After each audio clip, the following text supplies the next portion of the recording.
Ow. Yo, what up, people? What's popping? What's good? What's going on? It's your boy, Mr. Locario, and Miles Cunningham in the building. What's going on, Miles? Yo, it's your boy, Miles Cunningham. Listen, man. Get your soap, man. Yo, the soap is selling out, bro. I gotta make a new batch today, nigga. Get the goddamn soap. Hey, listen, all natural ingredients, bro. No coloring, no nothing. Right. I got fucking coconut oil. I got shea butter in here, olive oil, avocado oil, fucking castor oil. I got, man, I can't tell you everything, but all natural ingredients, bro. You understand? All natural ingredients and no colors, no dye. That's why it's that off-white color, because it's all natural, and I only use essential oils for the fragrance. A mixture of different essential oils to create my own scent. You understand? My own masculine scent. So get the soap, man. Get the goddamn soap. That shit is the best. I'm telling y'all. That shit is the fucking best. I'm telling you, ask Joe Blast, ask Rom Wills. My soap is the shit. So make sure I go to masculineidentitymembership.com to get the soap. Get that shit cracking. You feel what I'm saying? Make sure y'all guys do that. Also, guys, we're going to be having the Game Kings 2 seminar available, in a little while. We're going to have it available. We'll let you guys know, though. You feel what I'm saying? So, and we'll put some clips up of the actual seminar so that you guys can check out the clips, and then below that we'll have the link so you can get the whole entire seminar. You feel what I'm saying? Exactly. Yeah, we're gonna have that a little later for you guys. But today we're gonna be talking about, why avoiding women and dating will hurt you in the long run. We're about to go in today. But before we go into that, let's play this trailer real quick, and then we will be back in a second. Everybody has game. Right? The thing is, though, is your game weak or is your game strong? See, that's the difference. See, having weak game is synonymous with having no game. But you have game, you have a strategy to get what you want, but your strategy might be weak. I always tell these guys, snap your fingers. And I'll tell them, snap your fingers. Like, you hear that sound? I'm like, what is that sound? Bitch, that's a 17-year-old that just turned 18. That's a 19-year-old that just turned 21. They are just, they're everywhere. Hi, how you doing? You think I give a fuck about how you doing, bitch? All I want you to motherfucking do is open your mouth and say something so I can hear how your voice sounds, so it can tell me how the fuck to get at you. Your feelings are not facts. Because you feel like whatever you feel like, you can't get me to believe that there's more than two genders. You understand what I'm saying? And truthfully, I'm not sorry, because I can't really make facts out of your fucking feelings. Matter of fact, fuck your feelings. There's only two genders. Only two genders. You trying to tell me that genders are neutral, and niggas is trying to come up with 92 fucking genders, bro. There's this narrative now that it's okay for a man to cry, and it's really pushing this sensitivity, express yourself, express your feelings. One thing I've always respected about my father growing up, I never seen my dad cry. Me and him would get into arguments, we would go at it, we would fight. I would say the harshest things to him I could to hurt his feelings, but I never broke him. Shoot, just the right pair of shoes get your dick sucked. Just the right pair of shoes. Women don't, seriously, you could look like Boris Cujo, you'd be 6'8", have a print down to your knee. They look at those shoes, they bust, they just like, oh no, not him. Nah, boo-boo. The bitches shine because of the nigga. Period. Like, and when it's functioning correctly, that's the way it is. So, on that note, dick is a gift. It's a gift. It's a gift.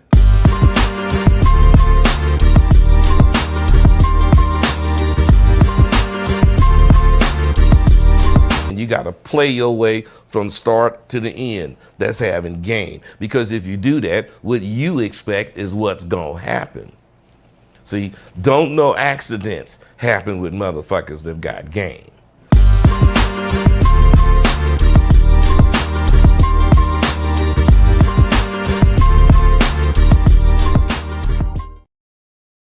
Yo, we back. Hold on. I had to put that shit on my soundboard because I just love that beat. Check it out. Hey,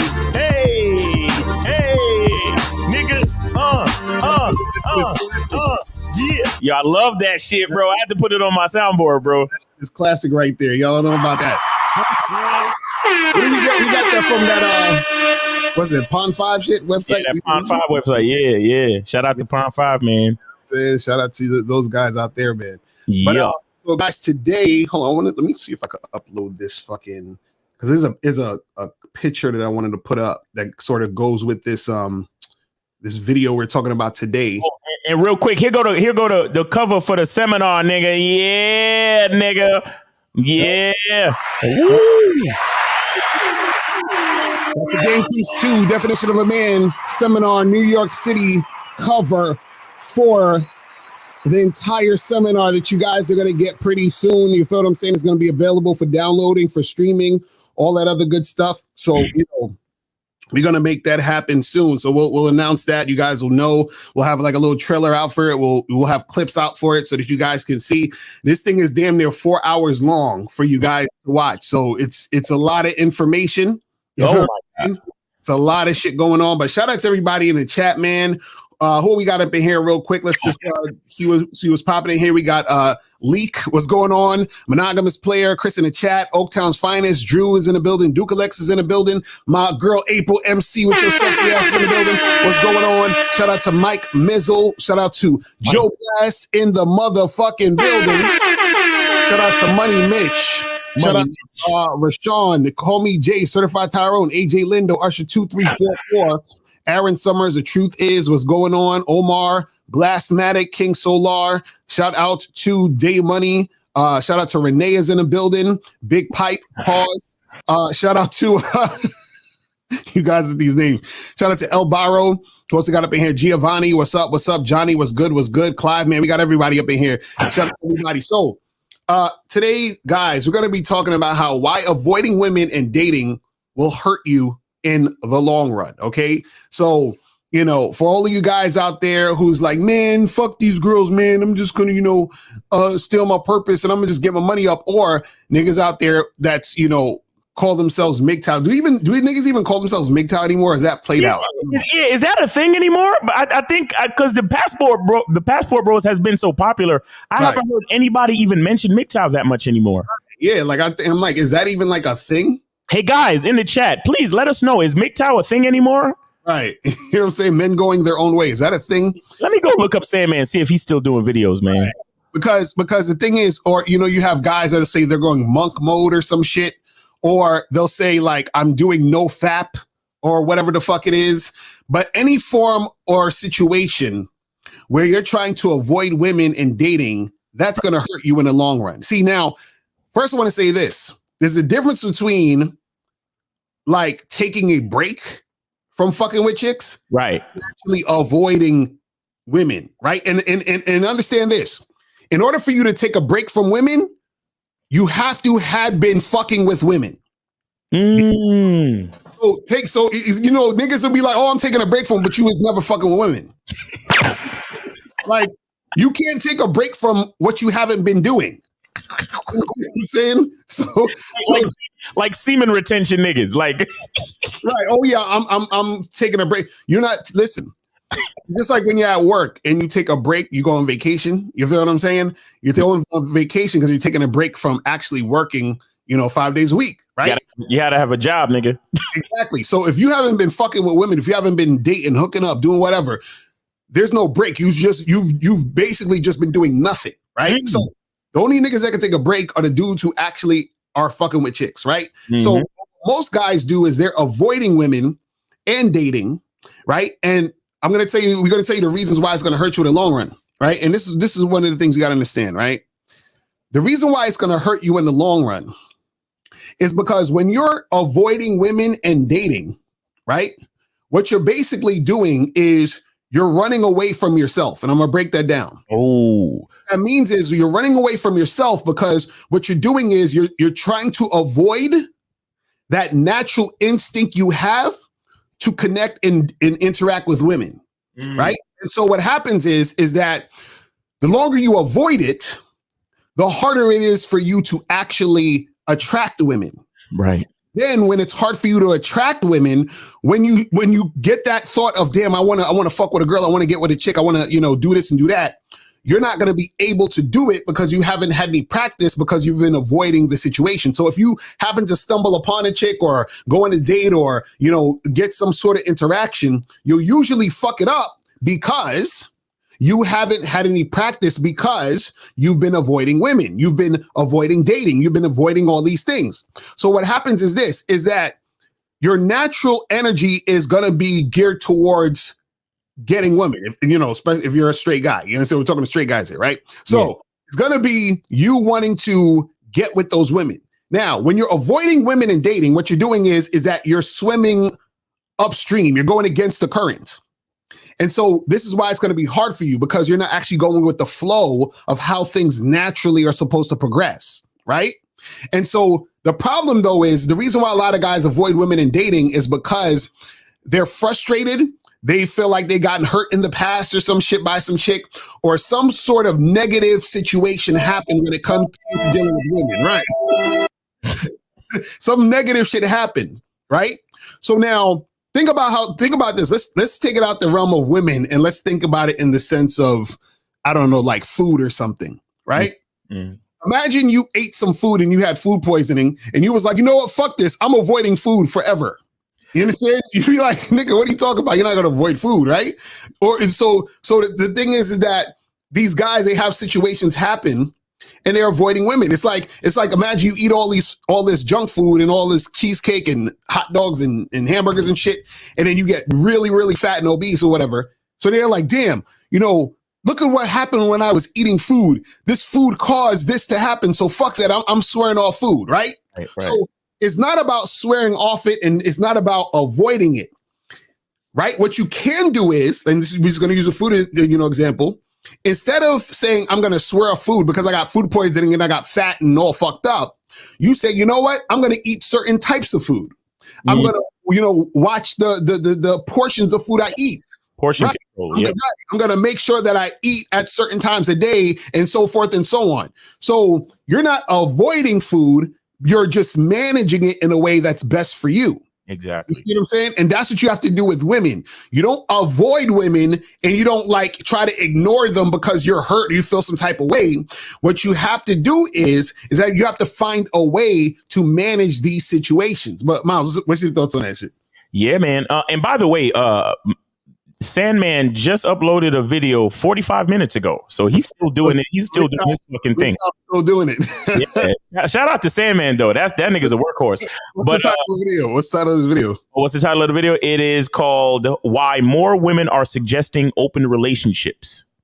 Oh, shit. Interesting. We might have to. And shout out to Sandman, because Sandman actually did a review of the How to Have Sex 2 Women a Day book, years ago. You know what I'm saying? Shout out to Sandman, man. Yeah, man. But okay. So what do I have to say about it? Like to back up your point, guys are running away from themselves because they see. Here's the thing about, and this is something that I learned from you, actually, Lucario. Experience has to do with knowing who you are within a certain scenario. Right. You understand? So to add to your point about guys running away from who they are, is that because you don't really know yourself in certain situations with females. Right.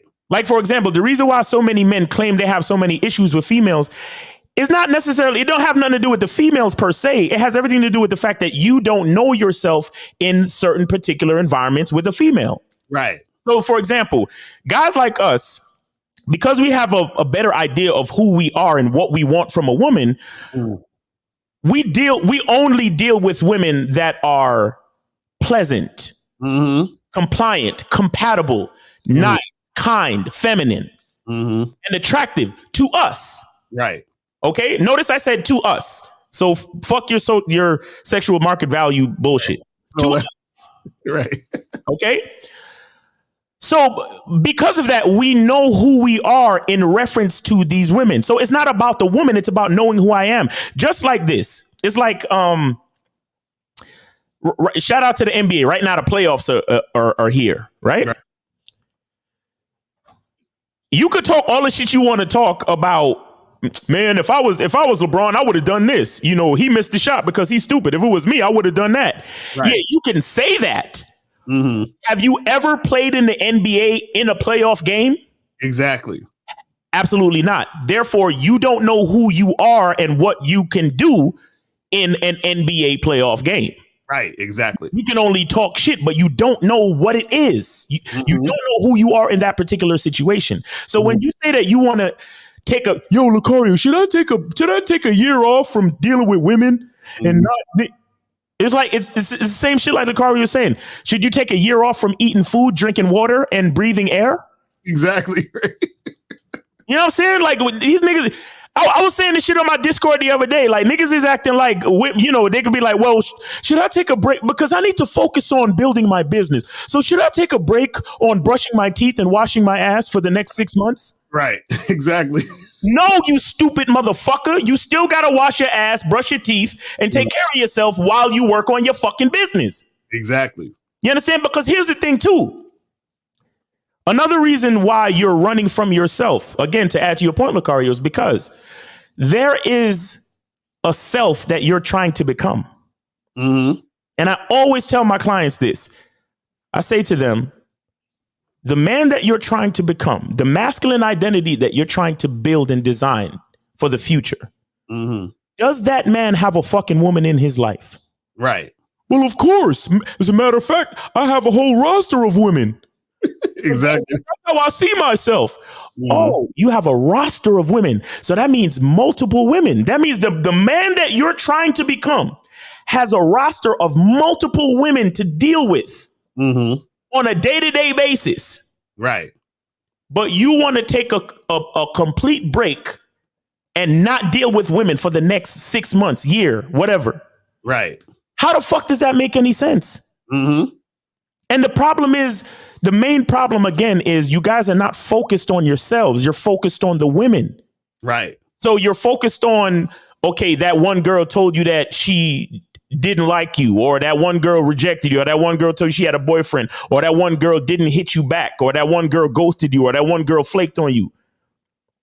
You're not trying to focus, because here's the thing. When you focus on yourself and people do shit that you don't like, the point that you have to embrace is not what is happening at the actions of other people, but how you respond to it.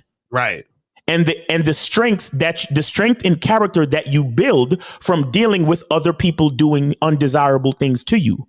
Do you understand? So this is the self that you're running away from. You're running from shit. You're running from your past self because you're upset that you got rejected in the past, or that you got flaked on, or whatever. You're running from your current self because you're scared to get rejected at this moment. You see the girl over there, but you're scared to get rejected at this moment in time. And you're running from yourself in the future because the future you magically has a roster of 6 fucking women. Right. But you don't want to talk to no women right fucking now. Exactly. Just like how the future you has a 6-pack and big shoulders and a big, great physique, but you don't want to go to the fucking gym. Right. Or the future you is rich, but you ain't working on no type of business or nothing. You ain't got no business plan, nothing, right? You know what I'm saying? Like nothing. Like y'all like make fucking sense. And the bottom line is this. The only thing that's fucking y'all niggas up is your fucking emotions. Right. You understand? Because I feel this way, and I don't want her to say this, and because if she says this, then she's gonna make me feel this way, and I don't want my boys to think this, and and if I go to the club and I holler at this one chick, all the other women in the club are gonna be looking at me funny, and they're gonna think this, and they're gonna think that. Right. I don't know what to tell y'all niggas, bro. Right. Man, like if you're that worried about what other people think, then just matter of fact, if that was truly the case, then why don't you go around to everybody in the club and take a fucking survey? All of y'all fucking overthinking analytical motherfuckers. Why don't y'all go around the fucking club and take a goddamn survey? Hey, excuse me, young lady. What do you think of me? What do you think of what I'm wearing and the sound of my voice? And And write it down so you can get your statistics together, right? Because that's what y'all niggas love, right? Statistics and analytical data. Go around the fucking bar and ask every woman in the fucking spot. Hey, you just saw me holler at that girl. What did you think of my approach? What did you think of my body language and my outfit? What did you think? Smell my cologne. What did you think of it? Get the data then. Mm-hmm. You'll probably have a better time because you know what's going to happen while you're going around taking the survey from all these different women? You might actually get used to talking to women. Exactly. Instead of fucking assuming and worrying about what they could be thinking. Think about that for a second. All you bitch ass niggas, bitch ass yucca, who worry about statistics and worry about what other people think of you. Right. And analytical data. Mm-hmm. Why don't you fucking go around and take a survey then? Right. Because at the very least, guess what? You'll get used to talking to people. Mm-hmm. But what do? What do? You sit there and assume the most negative shit. Right. You sit there and assume that everybody in the club is looking at you and laughing at you and saying bad things and negative things about you. That's what you assume. Mm-hmm. As if anybody in the fucking club is looking at your ass anyway. Right. That's what makes me so fucking mad with these niggas because it don't even make any sense. Mm-hmm. You don't even make it make sense because instead of actually going around and collecting the data that oh my God, the statistics and the analytical data, and I have to overthink and I have to worry about what people think of me. Go find out what they think of you for real. Mm-hmm. Get yourself a fucking clipboard and go around and ask questions to every bitch you see. Mm-hmm. Then and maybe only then you'll actually have the data to find out, well, 60% of women think the clothes that I wear is this. 40% of the women think that my cologne is this. 5% of the women think that I have a good enough jawline. 10% of the women think that I'm the perfect height. Mm-hmm. And guess what? You might find a bitch that you're compatible with in all your data collection, but y'all don't even want to do that. Mm-hmm. Yeah, it's like somebody the other day was saying, oh, you don't need game as long as you work out and have a good body. And I said, okay, well, then why don't you just go work out then? if that's what you think, then just do the thing that you think you need to do and then do it. That's what I'm saying. Right? It's like, then do it then. You feel what I'm saying? So, but the problem with a lot of these guys is this, right? Is that they're trying to, in some form of fashion, right? Avoid women, which would be like renouncing them, like, well, I don't need them and I don't want them. But that makes your desire stronger.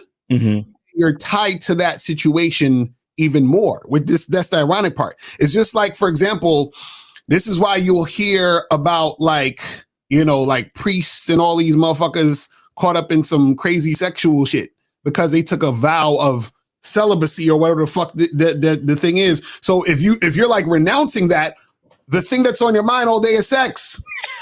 You know what I'm saying? That's what happens. So by you saying, well, I'm not fucking with women, everything you're doing is in response to you saying I'm not fucking with women. Exactly. Everything else you're doing. So you're basically tying everything you're doing to that thing you said that you don't want. Exactly. Because the universe and your mind, the universe, a lot of people don't get the connection between the universe and the human brain. Right. But the universe and the human brain does not understand no. Mm-hmm. Right. So if you try to tell yourself, well, I'm not going to talk to women. Right. Talking to women is the one thing that you're going to be focused on. And the sad part is because you said you're not going to, your fear of it is just going to continue to build. Exactly. But it's going to be the one thing on your fucking mind, though. And at the same time, it's going to be what you're most afraid of. Right. You understand? Unless you actually do that thing and make it a part of your lifestyle, nothing's going to change for you, bro. Nothing. But you ready for me? Turn on the phone line. Turn on the phone lines. And so as you turn on the phone lines, I want to show y'all this little this picture right here. And I saw this on Facebook. This is what gave me the idea for the show. I'm gonna read this because the caption's a little small, but I'm gonna read it to you. So this says, as a 43-year-old man who has been single for the past decade, I have had the freedom to pursue my passions and create a life that I love while traveling the world with a 6-figure income. and no kids, I have been able to focus on my own personal growth and development. Sorry. It's not, there we go. Sorry. The living alone has allowed me to prioritize my health, and I make sure to eat healthy and work out 5 times a week. Now, with all the stuff he's saying, these are good things to do. This is great. But saying that in the sense of, well, I was able to do this because I wasn't fucking with women. Exactly. And the thing is, everything he's saying that he did, he could have done that with also fucking with women. So now what happens is he's a guy who has done all these things, but his skills with women are going to lack or suck. Unless he's, I'm just using this simple way because he could just say single, meaning he's been still fucking with women. But let's say, just for the sake of argument, he's not really fucking with no chicks. All he has become is a guy who's great at all these things and has all this shit together. But when it comes to dealing with women and interacting with women, he's going to lose. And this is what we're trying to tell you guys. But we can take the calls. All right, so the first call is I think this is Moses 718. Moses, what's going on? How you doing? I donated. All right, hey 609, put your shit on mute. 609, 609, go mute, please. All right, go ahead, Moses. All right, how you doing? My question is for Lucario. Good question. About the BLK app. Now, Miles, you said that you don't really use it like that. But Lucario, do you use BLK app, dating app? Now, I used to at one point, but then I think what happened was they kicked me off because I was non-monogamous. I don't think they don't allow this, from what I saw the last time, that they didn't allow non-monogamous people. That's what I saw. You know what I'm saying on the thing, and I kept getting kicked off. They disabled. What I'm saying is they disabled mine. So I was gonna ask you, like, is there a way that you could find a way to do it or to get back open, or should I just pretty much? I would just say like, get on another app. You know what I'm saying? This is why there's a bunch of apps out there. You know what I mean? Like if they keep kicking you off or they keep disabling your shit, then go to another app. You know what I'm saying? Like, and because I kept getting my shit kicked off and disabled. And then I remember, if I'm not mistaken, and I'm just, don't quote me on this or whatever, but I'm just saying that I remember seeing something like that was saying that, because I was like, why am I keep getting kicked off? I'm not doing anything wrong. But then I was like, oh, my bio says something about non-monogamous, so they probably kicked me off because of that. So who knows? You know what I'm saying? But yeah, they, go to a different app. Use Bumble, Tinder, OkCupid, Hinge, Happening, Coffee Meets Bagel. There's a bunch of other apps you can use. You know what I'm saying? Another thing that you can try, Moses, is to use a new Google Voice number to register yourself on the app. Right. Okay. All right. Look, I just wanted to say this to this topic. All right, hold on, Moses. Jesus fucking Christ. Y'all niggas are the worst, bro. Yo, 447-4473, that international call, put yourself on fucking mute, please. 678, Efosa, put yourself on mute, please. 609, put yourself on mute, please. Mute yourself if I'm not talking to you, please. Jesus fuck. 718, Moses, go ahead, man. Damn. Yeah. So like I was saying, man, I used to be one of those guys. I used to think the same way too, man. I used to be scared to approach women, and then once I started doing that, even after I got on the membership, once I started doing that, I realized one time the fear went away and it became easier. You understand? So, and then what did I do? I started off by going, and I'm still doing it. I start on a Friday night, Saturday night. I started off by going to bars and places where there's a lot of women, where it's easy to keep going, keep approaching. You understand? And then let's say, for example, even if I don't get a one night stand or anything going that night with a shorty, hey, plan B, go to the let out. 15 minutes away. There's more thousands of girls there. You understand? So, and I keep doing it. And then now it becomes an easy habit. I just wanted to say that. So I'm just saying, the more you do it, hey, the easier it gets. And it'd be more easier if you get on a Bad Boys membership. Understand? So I just wanted to say that. So thanks for taking my call. All right. Appreciate you, Moses. That's what's up. Right. Appreciate you, man. All right, so we got 609. 609, unmute yourself. You're on with Lucario Miles. Name, age, and city, please. And did you donate? Hey, what's up, y'all? Did you donate? Hey, what's up, y'all? Of course I donated. All right, appreciate you, bro. Yeah, my name Rudy. I'm 22. You know, live in Jersey and shit. All right. So like, Lucario, Miles. So like, my question for you guys. First of all, let me cover on the topic. You know, you guys are right. You know, you can't be scared to talk the bitches out here. And what I notice is, if you out here macking with so many women, even if you don't get none, your energy is gonna be right, because even though you're not getting what you want right now, you're putting in the work. So you know that it's only a matter of time until you get a roster, until you find a bitch. So your mindset will be right, as opposed to the nigga. So, because the worst thing is not fucking and not approaching. Those two combined is a terrible feeling. So like, yeah. So my question is though, right? And this is why I struggled in the game. And Lucario, I gotta thank you for this, because you mentioned this in your video the other day. Like, one thing I struggle with out here in the game is I don't know how to, like, you feel me, like, be alone. Like, you know what I'm saying?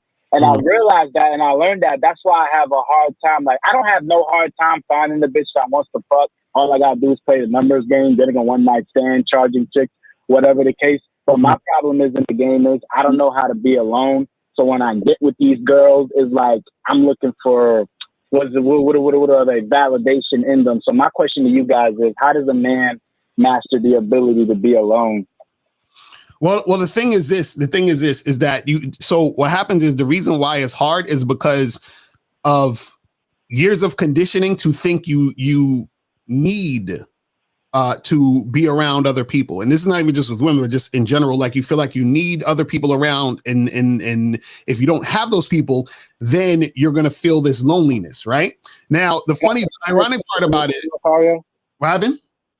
Yeah, no. My thing is, like, I have no problem not being around friends, cutting off fake friends, not needing to be around dudes or none of that and shit like that. It's just that when it comes to bitches, it's just a different story. I just wanted to say that. It's the same thing. It's just that you have a situation when it comes to women. It's the same thing. You know, I'm just saying that in general, that's for, like, I'm just saying with all people, it's like, it depends on the person, but it's still the same concept. Like, yours is just with women, right? So the problem is this, is that what happens is, the reason why you feel that way is basically the same reason as far as the title of the show too, is that, see, when guys are avoiding women, what they're doing is that they're taking women and making women a separate thing from their life.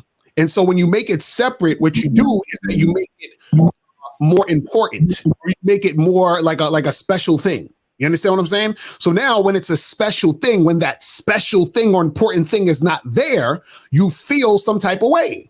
You're like, damn, well, this is like a big deal. So when this big deal is not here, then I'm going to feel some type of way.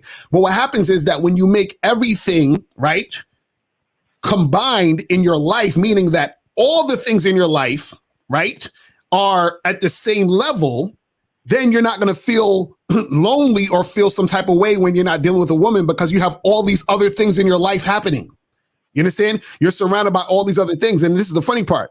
The thing is that you're never actually not without women, because you're fucking on planet Earth. There's women all around. So there's always ways that you can interact, get with them, and talk to women. So they're around all the time, even if they're not in your immediate situation. So you're never actually alone. You understand what I'm saying? Because when you get in touch with reality, reality shows you that everything is one anyway. So you're not alone. This is why you can always get a new girl or get a new situation or make something happen later on down the line. There's never a time where it's over. You know, like how the black pill will be like, oh, it's over for you, man. You can, you know, this is never going to happen. It's over. That's a bunch of bullshit. So the thing is, you got to get more in touch with reality, and you have to start loving your life. Once you start loving your life, and your life encompasses all of these different things, right? Then you're not going to feel some type of way when this little part of your life, which is women, is not functioning in that situation at the moment, because you have all these other things in your life that you got going on. And you understand and know that you have the skill to go and get another woman and make shit happen. So that's the problem, is that whenever you pedestalize women, what you're doing is that you're putting women in the forefront, right? Mm-hmm. See, the thing is that you always have to be in the forefront, because when you're in the forefront, then there's not going to be that feeling of, oh my God, I'm so alone and all this other stuff. And on top of that, what happens is really just the attachment that you have to the situation right now. Mm-hmm. The attachment you have to the situation right now as you're dealing with women is so heavy. so that you're so caught up in it that you can't really understand it at the time because you're so caught up in it. But when you take a step back and you ever did something, like, for example, you ever did something and then you think about what you did like a week later and you be like, damn, why did I do that stupid shit? You understand? And the reason why at this point, think about it and say, why did I do that stupid shit? Is because you're out of the moment when you were doing the stupid shit. In the moment, you weren't in your right mind because you were so caught up in the moment. But a lot of times you're so caught up in the moment in that situation, because in that moment, you actually forget who you are. And then you start to remember who you are a week later and be like, damn, what the fuck was I doing? You feel what I'm saying? And so this is what happened. Right now, you're caught up in the moment. Hold on, right now, you're caught up in the moment of feeling some type of way about not having a chick around, when you're feeling that loneliness where you feel like, oh, I can't be alone. That's when you're caught up in the moment. But what happens is that as you step out of that moment and you're just like, you step back and look at it from a bird's eye view, you start to say, damn, well, why was I feeling so funny then when literally right now I'm alone and I'm happy, I'm doing my thing? Like, you could, for example, you could be chilling, watching a fucking movie on Netflix for 2 hours. That was the best movie you've seen in a while. You had a great time, you was eating popcorn, chilling, and you had a great fucking time. The whole time you was watching a movie, you wasn't thinking about no bitch. You wasn't thinking about, oh, how come no girls are talking? You wasn't thinking about shit. You were so caught up in the movie because you're so caught up in your life. You see what I'm saying? And that's when you realize it. But you're not going to realize that when you're so nitpicky about these little things, but also putting the woman on a pedestal and making her more important than anything else. Whenever you make anything in life more important than anything else, that's when you're fucking up. That's when you're starting to get attached and you start to separate shit and you start to be all over the fucking place when it comes to dealing with shit. That's what it is. Yeah, I see what you're saying, because the part of the issue with me is because, I'm young. So, I grew up thinking that, oh, you ain't fucking no bitches, you ain't no real nigga. If you ain't fucking no bad bitches, you ain't real nigga. How many bitches you fucking? How many bitches you got? So I got caught up in that. And another reason why I had a hard time being alone is because I'm going to be honest with you. When I first started watching y'all, I didn't really enjoy playing the numbers game. I would only play the numbers game up until I find a bitch, and then I'd stop because I'd be like, all right, bet, find what I want. So now I don't have to keep. So now I don't have to keep going for another while until I get really, really horny. It wasn't until recently that I actually enjoyed playing the numbers game, because I'm like, yo, you can fuck 1,000 bitches and you gonna want to fuck 1,000 more. So it don't really matter. So it wasn't recently until I started enjoying the process and all. Nah, real talk. Cola, let me ask you something though. You said your question was, how do you get over being alone? Was that your question? Now, how do you master the ability to be alone? That was my question. How do you master the ability to be alone? Now, every man should be able to be alone. But the question is, when you're alone, do you feel lonely? Because being alone and feeling lonely is two different things. So when you're alone, are you lonely? Sometimes, yeah. Like when I'm not fucking a bitch, I'm like, damn, I ain't fucking shit. Okay, so all right. So and we already know that you fell victim to the, oh well, if you ain't fucking bitches, you ain't doing nothing type philosophies, right? Yeah. Where'd you grow up? Where'd you grow up? Well, for the first 15 years of my life, I lived in New York. Yeah, I figured. In the last 7 years, I lived in Jersey. Yeah. And as long as you said New York, that's it. Because all your boys are probably on that bullshit, right? Oh, hell yeah, bro. Yeah, exactly. I already know. I grew up in New York too, bro. I grew up in New York too. Where the fuck you think I learned so much game? Anyway, what I'm saying to you is, and the other question I have for you is, what do you like to do? And not concerning a bitch or your boys or anybody else on this planet, not family, not nothing. What do you like to do? So I'm gonna do, like, for the first, I'm gonna tell you what I really, really loved doing before bitches came into my life. Because for the first 18 years of my life, I was a virgin. Listen. Yo. I'm trying to get you to understand yourself. Bro. Please. I'm doing something here. I'm trying to get you to answer the question without even thinking or mentioning bitches, bro. Notice that every time we say something to you, you're like, well, I'm going to tell you what I like to do before bitches, right? So listen, no. I asked you a question. What do you like to do? I need you to just answer the question just like how I asked it. I like doing two things. I love watching movies and TV, and I love playing basketball. Okay. Now, can you take your basketball and go to the park and just shoot around by yourself for a few hours? Yeah, I do that all the time. You do that all the time. Okay. And when you watch TV, can you watch TV by yourself? Yeah, all the time. Okay, so that's what I need. Those are the two things that I need you to focus on, bro. You're not gonna feel lonely if you're doing something that you like to do. Do you understand what I'm saying to you? Yeah, that's true. And the problem is, I usually don't do enough of that. Like that is the problem. Exactly. Like, you see what I'm saying? You're neglecting yourself. You're neglecting doing things that you actually like to do, which is gonna automatically lead to loneliness. There's nothing wrong with being alone. A man should always be able to be alone. Why the fuck you think Superman had his fortress of solitude? Matter of fact, there's a video on the masculine identity membership right now that I just put up. The last video I put up called 5 Reasons Why Men Need Solitude to Build Their Masculine Identity. You're probably not on the masculine identity, are you? I'm on the bad boy membership. Okay. Well, anyway. On the masculine identity membership, there's a video called 5 Reasons Why a Man Needs Solitude to Build His Masculine Identity. And what I talked about is understanding the difference between a man being alone and loneliness. Now, loneliness is a fucking emotion. Alone is a state of being. Okay? As men, we are men. We can be in whatever state we need to be in because we're fucking men. When you start getting into loneliness, now you're tapping into your feminine, my nigga. And then once we start getting into emotions, that's a slippery slope, because once you start feeling a certain way, that's going to affect your perspective on your life, the perspective of yourself, your self-esteem, your confidence, blah, blah, blah. And that's a slippery fucking slope. So be careful. Be careful with your shit. That's what I'm trying to explain to you. So focus on the things that you like to do so you don't have to feel lonely. You can be alone and not feel lonely. So if you like to watch TV, watch TV. You like to play basketball, and go play some fucking basketball.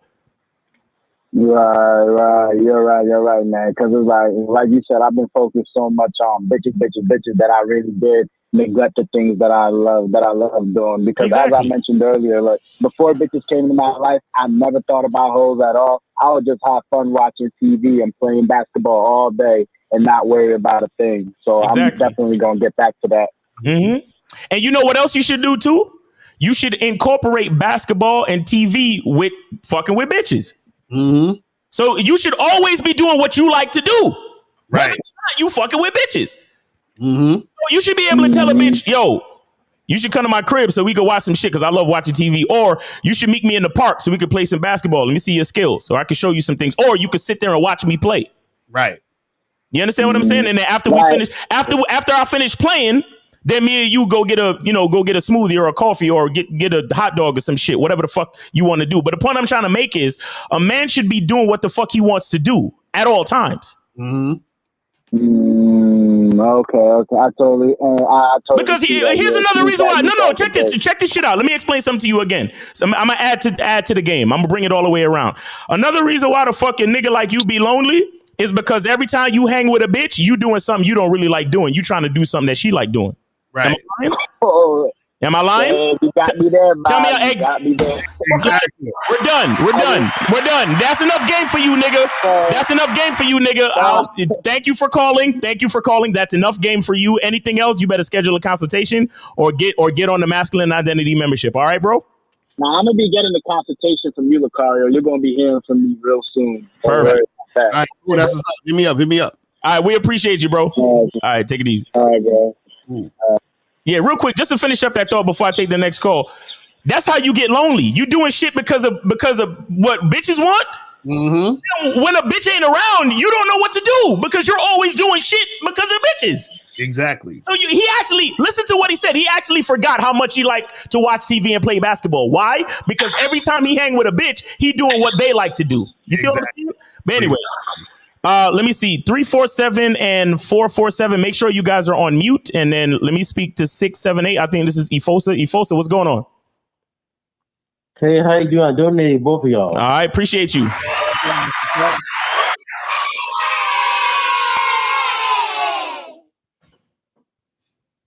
Okay, so it's about my hygiene, right?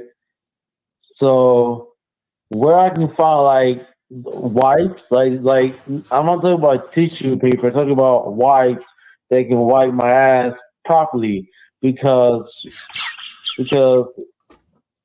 Ifosa, go to the link. Wait, where's the link for the soap? He gotta go to the link for the soap, bro. Mm-hmm. Get the masculine identity soap. Okay. Okay. And, yeah, go. I'm talking about like a wipe. I'm talking about wipe my ass. All right, well, other than that, all right, go to you could go to Walmart and get they got dude wipes, they got the flushable wipes, they got all type of wipes, but wipes should not be the thing. You should, if you shitting and if you take a shit and you wipe with toilet paper and no matter how much you wipe, it's still coming out brown, then you just need to go take a fucking shower with your dirty ass. Right. Exactly. You understand what I'm saying? Excuse me? I take showers every day. Say that again? I take showers every day, every single day. No. Listen.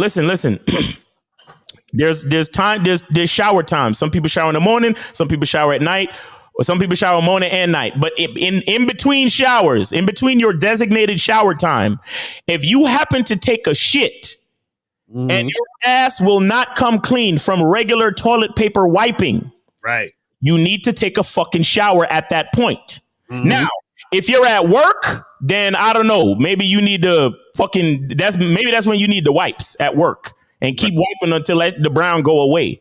You understand? But if you're still at home, you just need to take a shower, bro. You get what I'm saying? Yes. Yeah. But yo, you go to Walmart. They got dude wipes. They got Equate flushable wipes. They got all different type of wipes in the pharmacy section. All right. All right. All right. And other than that, go get the masculine identity soap. Yeah, I will get that. I got the Looks No Matter book. Thank you, Mr. Lucario. Thank you. That's what we're talking about. Make sure you guys go to MrLocario.com and get the book Looks Don't Matter. You feel what I'm saying? And shout out to my dude Steven and K Zaggin in the motherfucking building. Shout out to Steven K Zaggin in the motherfucking building. You feel me? But make sure that you guys go to MrLocario.com to get this book, Looks Don't Matter, 7 Ways to Attract Women Without Your Looks, guys. Okay, so you can step up your motherfucking game. All right, Efos, are you good, bro? Or you got any other questions? I'm good. Thank you. I appreciate the call, brother. Take care. All right.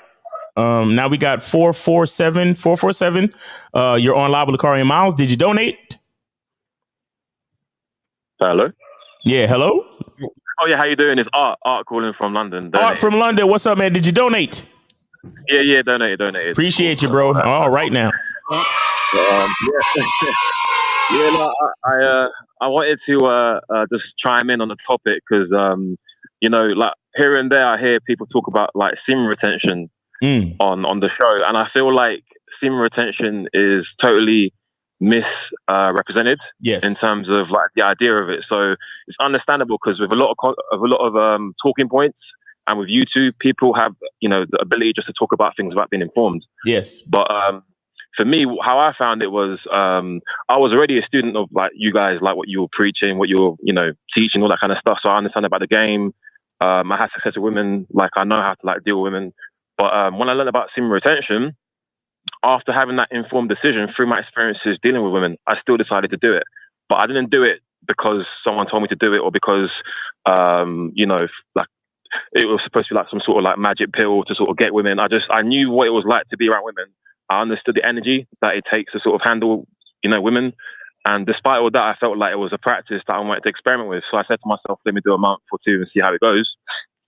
And yeah, it was good. But what I learned from it was all it is just energy management. That's all it is. It's nothing to do with like cutting women out, you know, not having sex.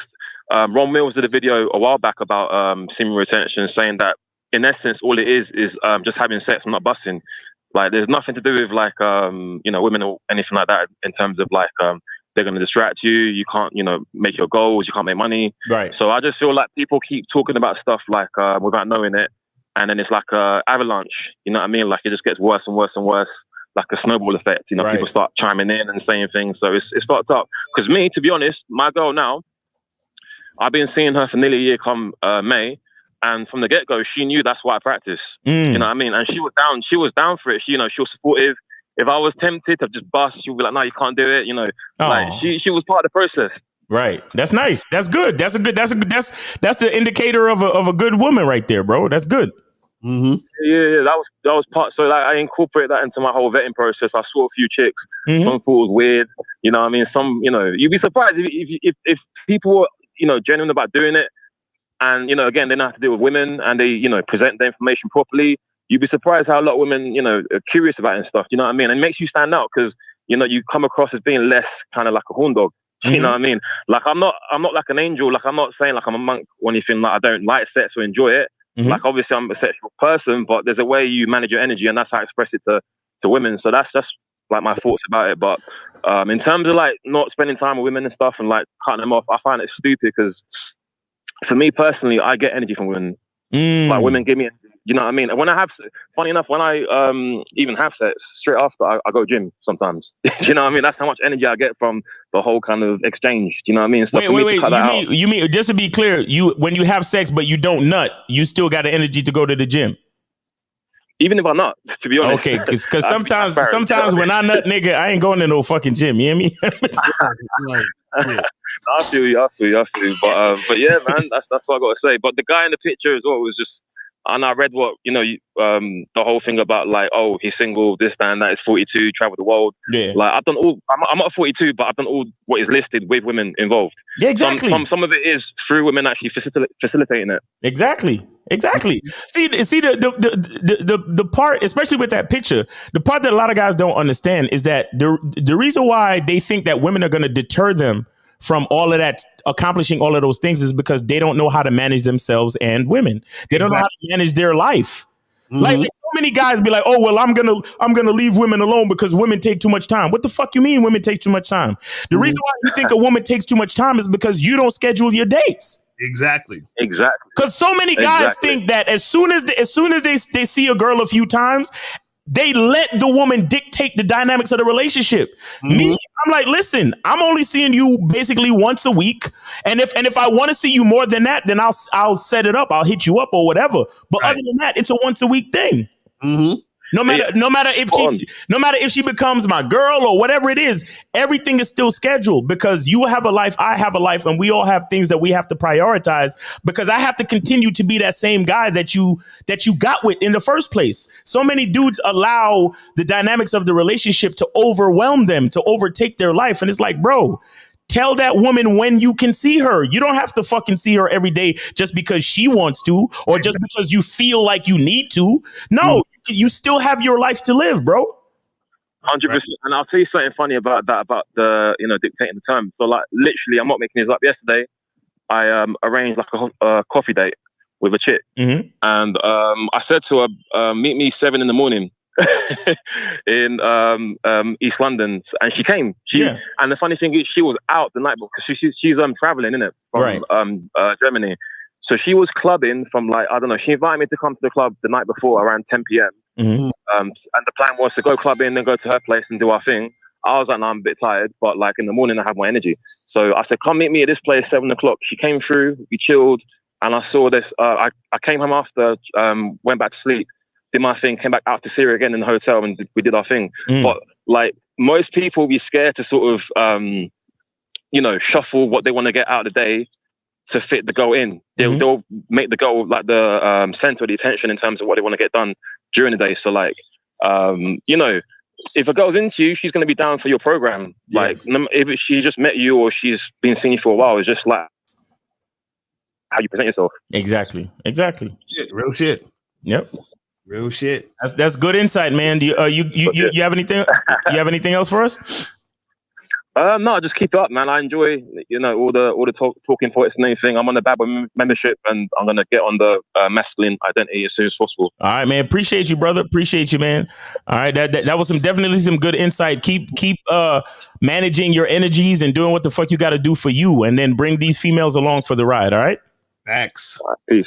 All right, man. Take it easy. All right. So we got 347. You are on live with Lucario and Miles. Did you donate?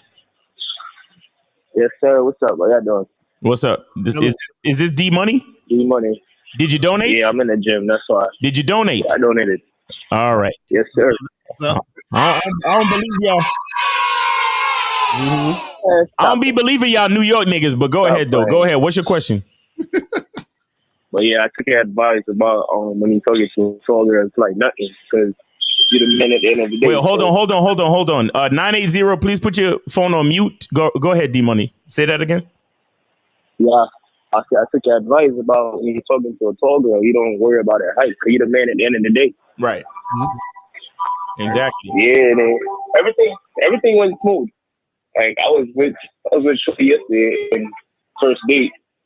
Went to the mall, walk around, get a drink. We had a good time.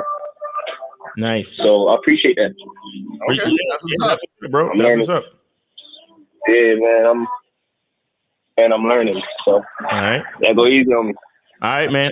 No, we'll go easy on you. You just be the one you call in asking for advice, and then when we try to give it to you, you act like you know everything. Right. We try to take it easy on you. Hard-headed sometimes, but I still. But you the fucking young nigga that think he knows shit. That's why. Mm-hmm. That's why we be getting at you, bro. I still take the lesson. All right, well, good. That's good. At least you applying it and making shit happen. So that's the important part. You feel what I'm saying? So that's what's up. All right. Yeah. Got any other questions? Or you good? Appreciate it. All right, brother. Appreciate it. Take it easy. No, I'm good. All right. Yeah. He had asked me some shit about, I think he was on my Discord and he was asking me about what should he do when he's talking to a chick taller than him. And I'm like, what the fuck you mean? A woman should look up to you regardless. Right. Exactly. No matter how tall you are, the woman should be looking up to you. You're the man. You're the leader. So don't worry about that shit. But anyway, so we got 980. You're on live with Lucario and Miles. Did you donate? Oh yeah, man, absolutely, always. All right, appreciate you, man. Appreciate you. All right,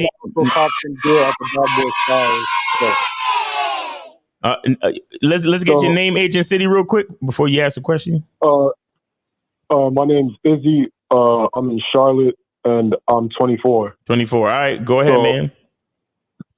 Before I ask the question, of course, I do want to make a quick comment on the topic for today. Like, okay, when you guys started the show, you guys were really like speaking directly to me because I was like, following the, red pill rhetoric and stuff. But then even like for about 2 months now, and even now, when you talk about identity, I was literally journaling that stuff out and like doing some digging, like some Indiana Jones National Treasure Hunt type stuff for my identity, right? Right. And when I finally came to the conclusion and was like saying, okay, now I'm for sure this is what's certain, I realized that pretty much guys or people like me, or the lifestyle that I used to live with trying to avoid women, that's like pretty much saying that, I don't need oxygen when I'm human and I need oxygen. And any biological man that says that, I don't need women or I don't need to have sex with women are lying to themselves, because that is just like, your biological right, your biological duty to do so. So I agree with you guys on that. And my question for you guys is that, what was like the defining moments or the turning point in when you realized that the game was working for you, or were you actually making progress in the game? I mean, it's like I feel like it's a combination of things. Is you never stop learning, and you always find new things out. You understand? And you start to you learn more things about life, about yourself, and about what's going on around you. So I don't think it's any one thing. I think it's always a consistent learning that strengthens your fucking like awareness of the game. That's all it really is, in my opinion. Caller. Can you hear me? Yeah, loud and clear. What are you looking for, bro? Are you looking for some type of guarantee, some type of place of comfort? You're looking for a place where you never have to work again? What are you looking for? Oh no, it's more so just to keep making progress and just exactly. Okay. Listen. Think about what you're saying. If it's really about keep making progress, then that you have to understand that based on that, you have to know that it's an ongoing process. There is no finish line. There is no paradise. There is no guarantee. There is no place of comfort. It's all fucking work. Okay? Right. There's no days off. There's no quitting time. There's no finish line. There's none of that shit. But like, listen, don't get me wrong. I'm not coming at you like this, but I want a lot of guys ask questions like this. Hey, Miles, at what point did you figure out the game? At what point did you realize your identity, Miles? Nigga, I'm still figuring out. Mm-hmm. Right. It's never over. It's never over. There's no place to rest your head. Let me tell you something. Y'all niggas can exhale. Like a lot of y'all niggas is waiting to exhale like the fucking movie. Right. like a bunch of women. You know how women think that getting married is like the finish line? Right. Or they're gonna find some sort of like happiness or this where everything's gonna fall into place. That's usually why a lot of women file for divorce, because they realize they're like, oh shit, I thought this was gonna fix everything, and now it don't fix everything. So now I gotta divorce him, and then I gotta find something else that I think's gonna fix it, and then they're never satisfied. Right. So I'm saying once you understand that the work don't stop, the game don't stop, learning don't stop, knowing who you are don't stop. Mm-hmm. You understand? The world is moving every day, bro. Things change every day. Innovations happen. Evolution happens. Mm-hmm. There is no particular moment. Right, because nothing stays consistent except for change. Yes. So it's always so basically what we're saying is like there's no stopping it because there was never no starting it. It's always been in motion. Everything's in motion. So this is why we say when we're talking about your identity, you have to constantly check in with yourself, because the person you are now might not be the person you're going to be tomorrow, or the person you are now isn't the person you were yesterday. You feel what I'm saying? So you got to constantly check in with yourself. Now, the thing is, you have some core principles that you probably lean to in general for an extended period of time, and you say, okay, well, this is what I'm about, and this is what I'm on, and this is the path that I'm going, right? But you're still constantly checking in with yourself because things are going to change. That's a guarantee. You understand what I'm saying? It's a guarantee that things are going to change. And then with that change, you're going to learn so many things that you didn't even realize that you were not even aware of. You're like Steve saying in the documentary, there's things you know, there's things you don't know, and things you don't know you don't even know. There's things you don't know that you don't even know that are going to reveal itself to you. That's going to fucking change your whole world and perspective on things. You'll be like, oh shit, for real? And then that's going to give you another level of understanding in the game. Exactly. See what I'm saying? It's crazy. And the mentality of trying to consider that there's a particular moment that everything makes sense also puts a limit on the possibility of growth. Exactly. Do you understand? So the reason why I'm getting at your question is because your question exposes the mindset that you have, where you think game has a finite limit, or like, oh well, I've reached this level and boom, I'm Miles Cunningham and I understand everything there is to know about game. And every time I talk to a woman, she's giving up the pussy and everything's perfect and blah, blah, blah. Like, no, bro, like not at all, bro. Like niggas is still imperfect beings growing every day. Mm-hmm. Every day is the first day of the rest of my fucking life, bro. Every single day. Every woman that I talk to is a brand new experience. Whether she tells me yes or no. Every next situation is a brand new opportunity to learn something to add to my character and my identity. Shit don't stop. That's a fact. Because I hear this question all the time. Like niggas is like, at what moment did you like figure it all out, Miles? And I'm like, what makes you think I figured it all out, nigga?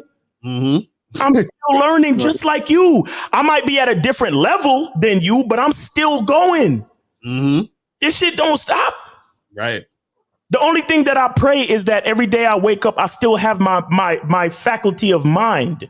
Mm-hmm. You understand? Because once we start getting into certain things like Alzheimer's and shit that's fucking with your memory and shit like that, that's when it's like, God damn, well, hey, you know what I'm saying? You're losing your mind. You understand? But every day I wake up, bro, I'm just fucking grateful that I'm still the Miles Cunningham that I know, and I can continue to grow every fucking day, bro. No, I agree. No, you're right. No, well said. And then my next question, or my last question, is so is it like, how can I do just the one-on-one monthly calls with both you guys? Because of course, I feel like that will help me more. You know, just the video one-on-one calls. I try to look on the Bad Boy membership and Masculine Identity membership just to get those specifically. I'll check again, but. Now, if you want to do like a coaching session for me, go to mrlocario.com. Okay, and just hit up you got to go to mrlocario.com. Hit up there's two ones. You can go to get 30-minute one, or you can do the monthly coaching and shit, and then you can get all that information on there. You feel what I'm saying? Okay. And what about you, Miles? Because I was gonna just for both of you, think I'll benefit. Well, more. I have three different tiers. So I have a tier where you can get just the content. The second tier is you get the content and you get one session a month. And then I have another tier where you get the content and you get one session every week. So it's up to you to pick which tier you want. Okay, tier 3 sounds ideal. Appreciate it. Thank you, guys. All right, appreciate you, man. Thanks for calling. Have a great day, man. You too. All right, take it easy. Peace. All right, guys, y'all could call in 919-647-9392. All right, cool. So let's take some of these questions. If you got a question, put a Q in the chat, and we'll get to that. If you want to call in, call in. All right. So this one says, Lakara, how can I develop a healthy view of women in terms of not being in a bad space on how some women conduct themselves? I've gotten better. I believe before I start dating, I healthy. Okay, I guess he's saying to get a healthy view. Well, this is the thing, and this is the thing you got to sometimes, or I should say, you need to all the way remember. And I remember Miles said this a while ago. He said, "Never forget she's a female." So what happens is a lot of times you get caught up in, how women are being and what they're doing, and you got to understand that a lot of times how they're being and what they're doing is based just off of their feelings at the moment.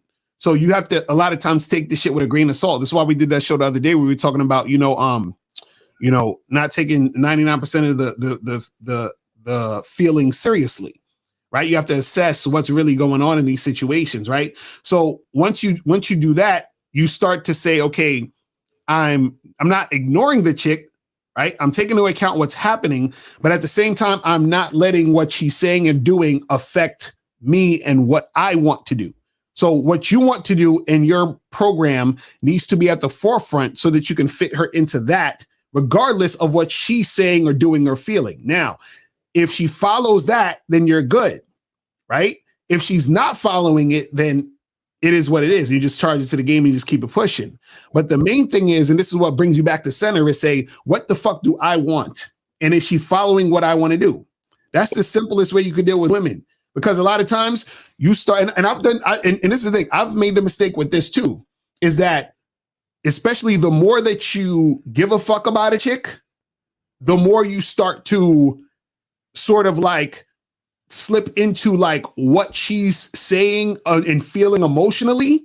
And then there's part of you that wants to like fix that situation. But sometimes that situation doesn't need to, you don't need to fix it. You need to fix yourself and say, hold on, what needs to happen in this situation? And is what needs to happen? Is it happening? You know what I'm saying? Is the thing that needs to happen? Am I leading the situation in the right direction for whatever needs to happen to actually go down?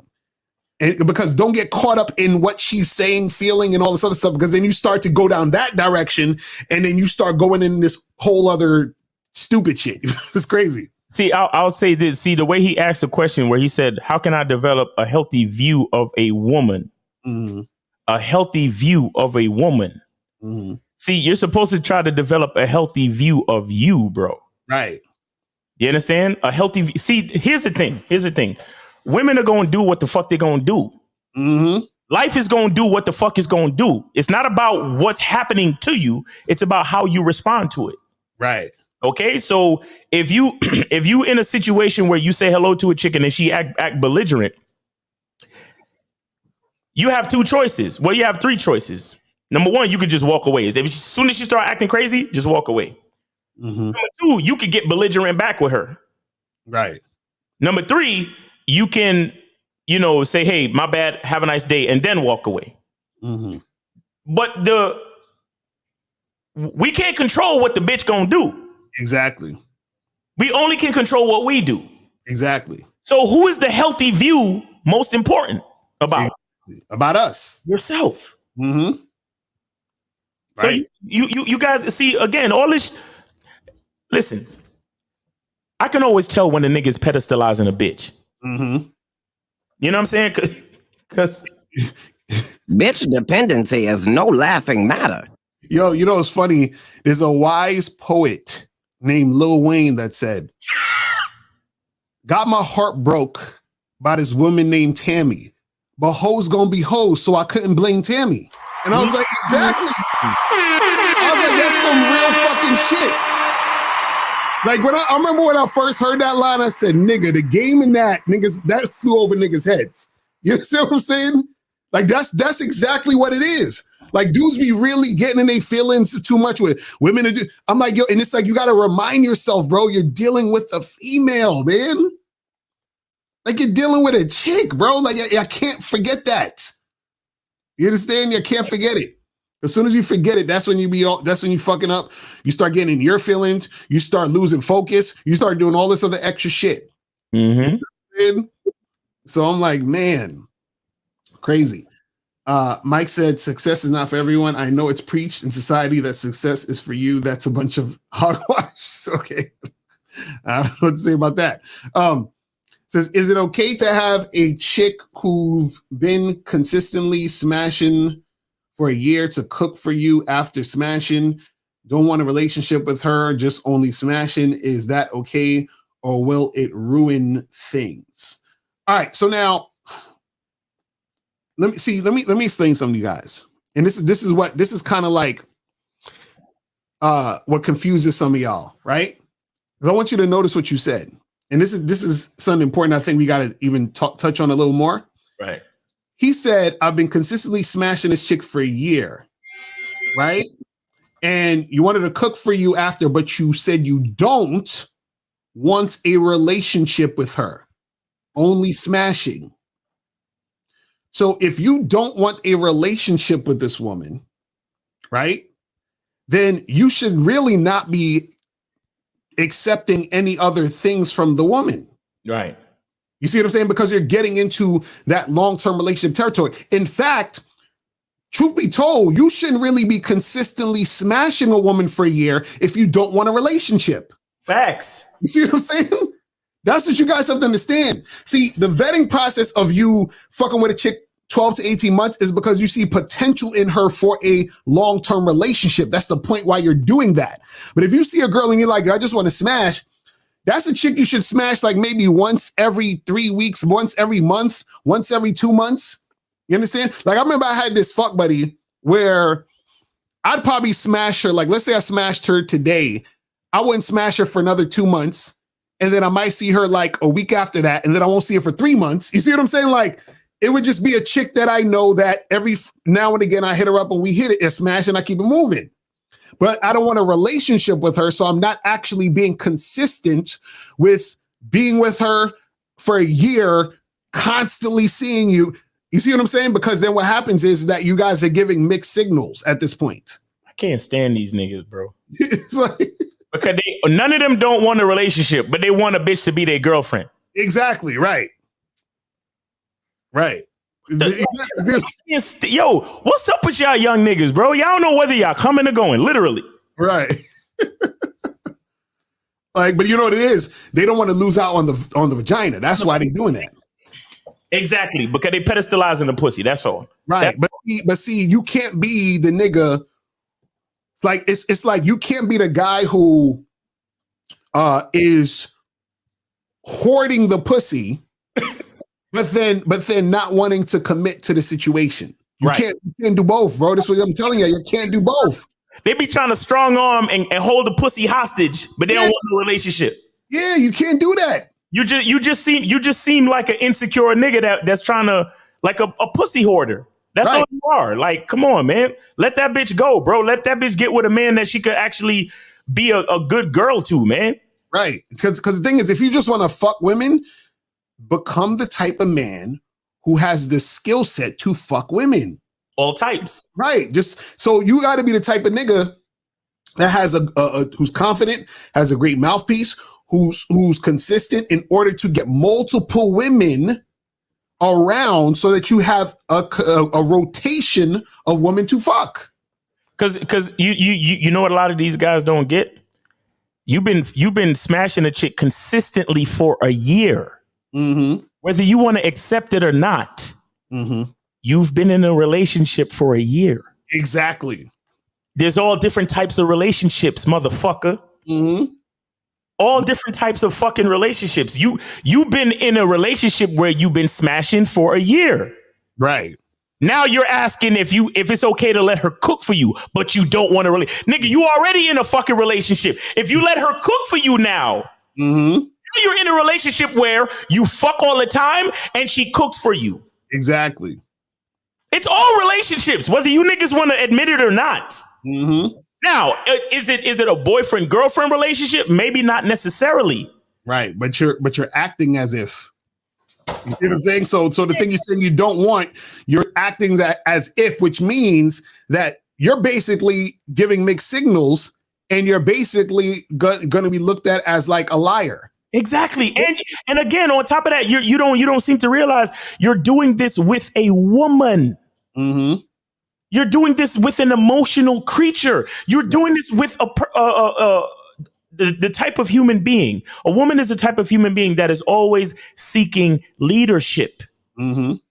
You understand? She's always looking to be secured. She's seeking survival. She's seeking leadership. Right. So now you've been doing something consistent for a year, but now you're breaking that consistency. And the break of that consistency is her cooking for you, which is something. Tell me this. Is a woman cooking for you closer or further away from a boyfriend-girlfriend situation? Right, exactly. Right. That's what I'm saying. Like, dudes don't be you know what it is? A lot of these guys think, and this is the problem, right? You can't get, or you can't have, right, a situation where you're just extracting sex from a woman on a consistent basis and expect her to just go with it. And the reason why I say that is because what happens is that, see, this is what you got to understand. Like I always tell you guys, a woman is going to do what benefits her the same way you're doing what benefits you. Mm-hmm. So what happens is that, you know, when guys say, oh, well, she's not going to go for that, right? No, a woman is going to go for anything that benefits her. But what happens is that you have to understand the dynamics that go on in these situations to realize what is going to benefit you, but also benefit her in order for her to benefit you.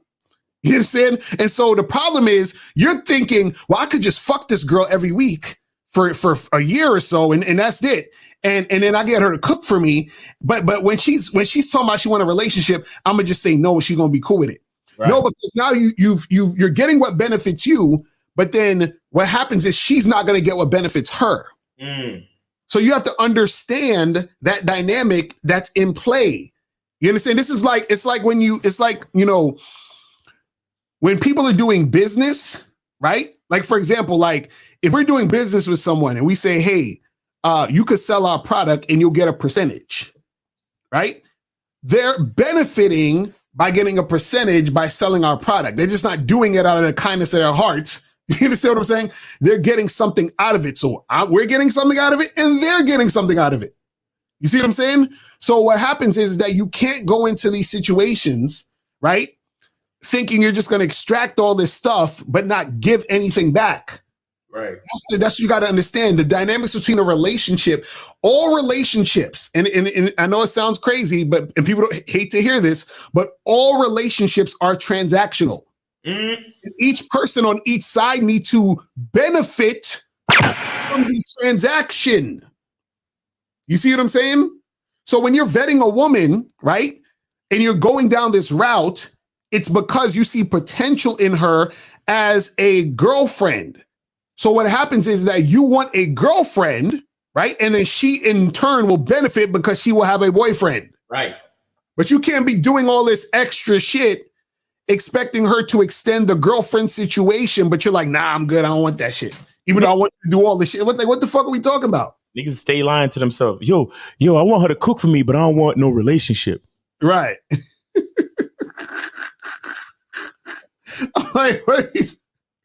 I'm like, come on, guys, stop. You can't do that. Listen, I know this is going to sound crazy, but women are human beings, bro. You got to understand this. Yeah, I know it's hard for niggas to understand. See, this is why niggas be like, well, I want to fuck all these girls, but I don't want no girls fucking nobody. Because they don't understand women are human beings. They actually want shit. They actually have desires. You understand what I'm saying? So the thing is that if the same way where you're fucking with a girl because she's giving you what you want, you gotta also reciprocate. Nigga, like, what the fuck y'all thought this was? They're like, niggas really think chicks is just in a laboratory in fucking boxes that come out the fucking box and just be whatever the fuck they want the chick to be, and then they throw her back in a box when they're finished with her. That's not how it works. Well, anything woman's doing is, yeah, they're gonna have the sex dolls. Exactly. That's why that's gonna be a major hit. But it's like anything you're doing, there still has to be that reciprocal energy. It has to be that transaction. And dudes don't get that shit. It's crazy. Oh, imagine when they start to incorporate the AI shit into the fucking sex dolls. Right. Oh. Exactly. That's gonna be a whole nother shit. Niggas. You know what? They're gonna call it the sex doll bros or some shit. Exactly. That's a fact. That's gonna be the new shit. Niggas gonna be like, yo, y'all don't even need to go get your passport. You just gotta go get a sex doll. You know what I'm saying? Like the AI bros. Exactly. Oh God. That's gonna be fucked up when the AI chick's still fucking giving them a hard time. Yo, they're gonna be yo, Lucario. What does it mean when your sex doll doesn't respect you? Lucario, me and my sex doll been fucking for 3 months, and then all of a sudden she just started acting up. What did I do wrong, Mr. Lucario?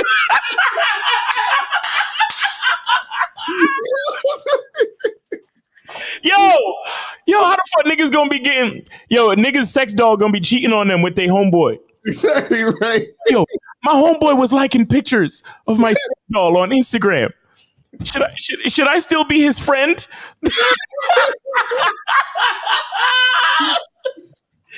Bro, y'all niggas better stop, man. Y'all niggas better stop. Oh my God.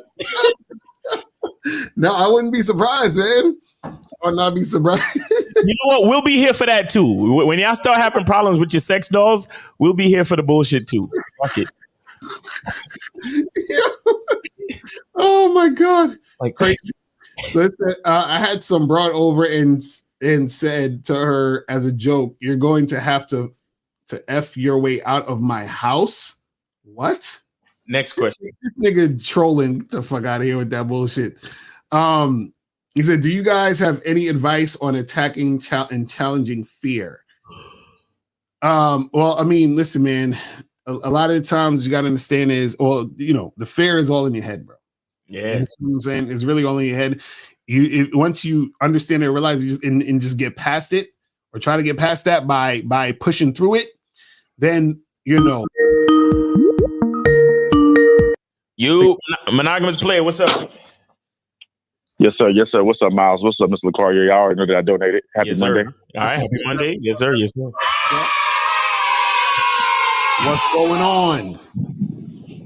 Oh yeah, just two quick things. While I was writing on the board, I was like, man, let me take a quick 3-minute break because it was something that y'all was just talking about, and this is a lot of guys make this mistake so many times, and this is the biggest pet peeve that a lot of women hate. But a lot of women just hate when guys, whatever they say, their actions don't correlate to what they say, right? So even what y'all was just saying, a lot of guys is really just want to use women as objects, right? And they don't realize that women are people, but at the same time, they are talking to them on the phone. But as you say, they're only doing this for the pussy. Now, if you a guy out here that get different women and stuff like that, then you know that you don't have to talk on the phone forever for a chick just to get that. All you got to do is be direct. And is she going to rock with it or she's not going to rock with it, and it's on to the next. But even if she do rock with it, it already should be a next automatically. You see what I'm saying? Because you constantly talking to multiple women. But a lot of guys, they do that. They be pillow talking on the phone with these chicks and da-da-da. And after they smash for a couple of times, then they want to pull back and they wonder why the girl want a relationship. And then now they calling up to Miles and Miss Lucario show saying, man, why did this girl slash my tires and stuff like that? Because you wasn't being honest with your actions. Now, for me, guys, I'm gonna be honest. I had fuck buddies. I swear to God, I had fuck buddies to where literally every interaction that we had, right?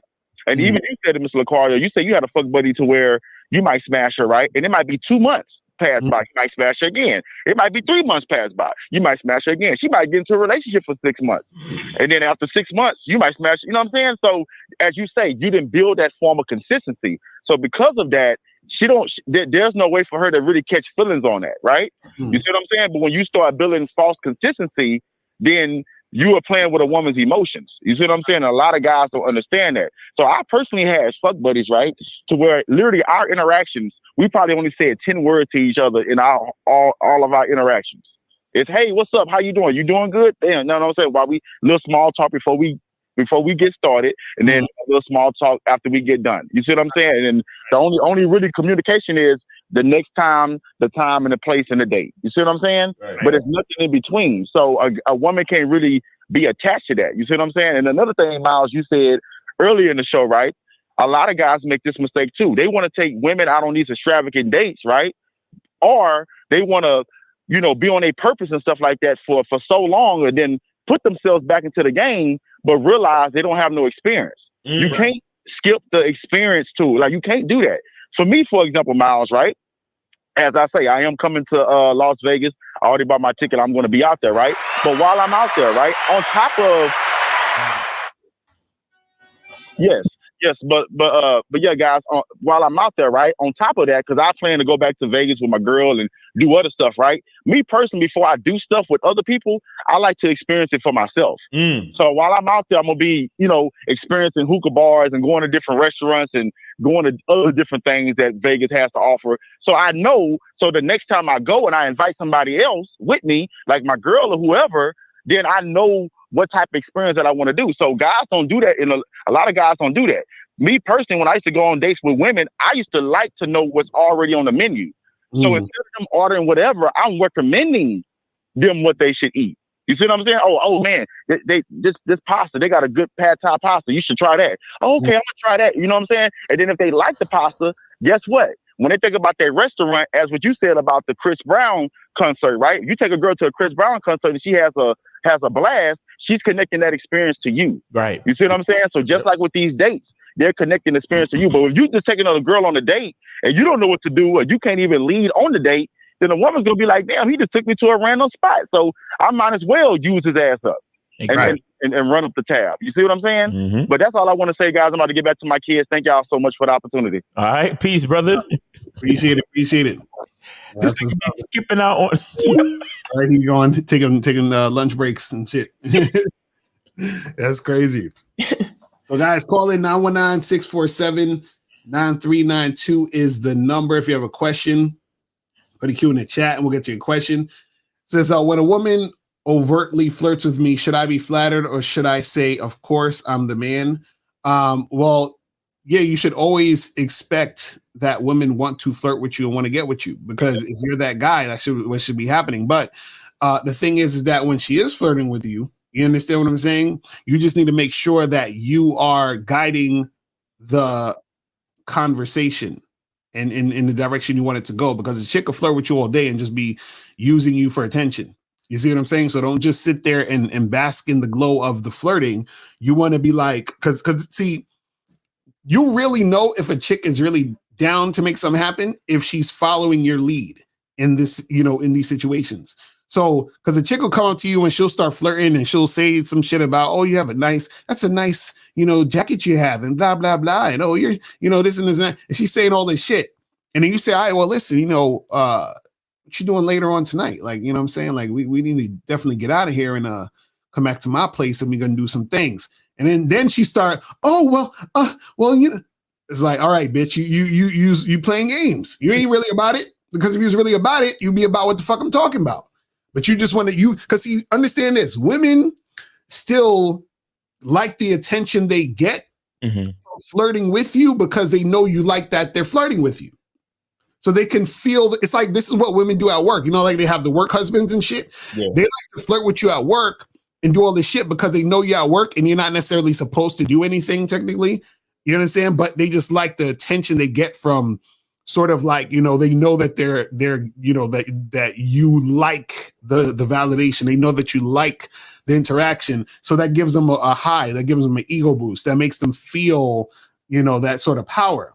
But then you got to put that to the test and say, okay, you really about it? Right. Yeah. 347. You on with Lakari Miles? Did you donate? Oh shit! This young grandpa, I didn't get a chance to donate, but I'm gonna donate right now. I didn't think y'all would answer. So all right, call back. All right, and I'll say this to that question. You see, what we should understand about identity, and the reason why we got the masculine identity membership is because who you are doesn't change, whether you're being complimented or insulted. Right. You understand? Who you are doesn't change whether you're being complimented or insulted. So listen, if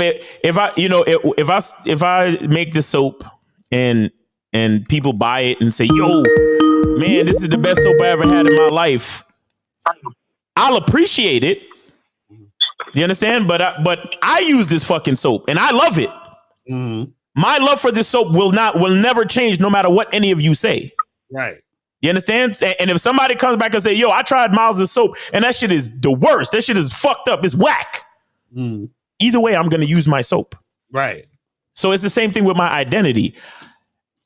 And here's the beautiful part about understanding this idea. When someone knows that you are ego driven and validation driven, and they know that when they compliment you, you behave a certain way. And they also know that when they insult you, you behave a certain way. You're now giving yourself to their control.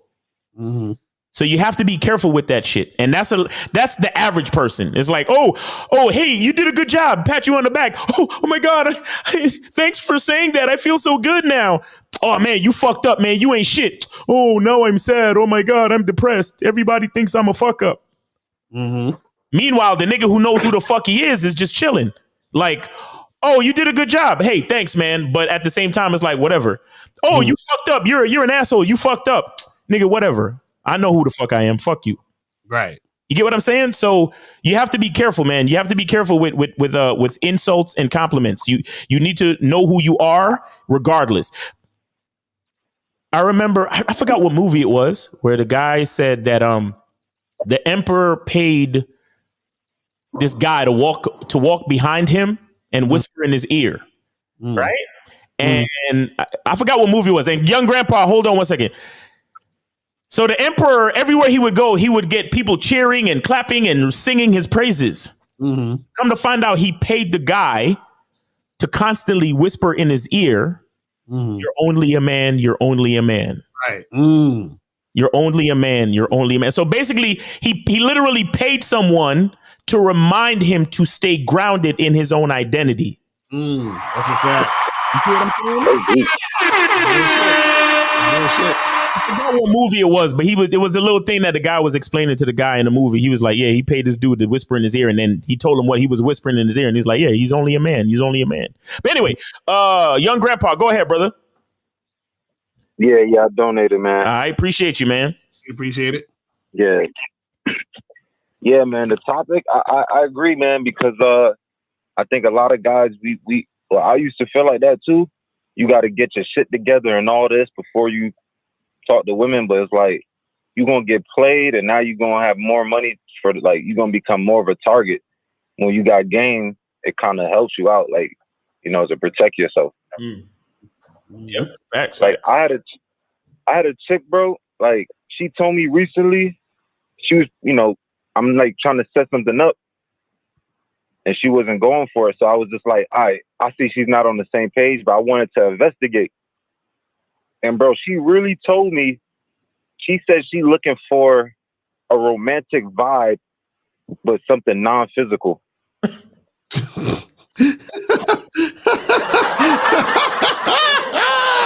Hilarious. That's funny.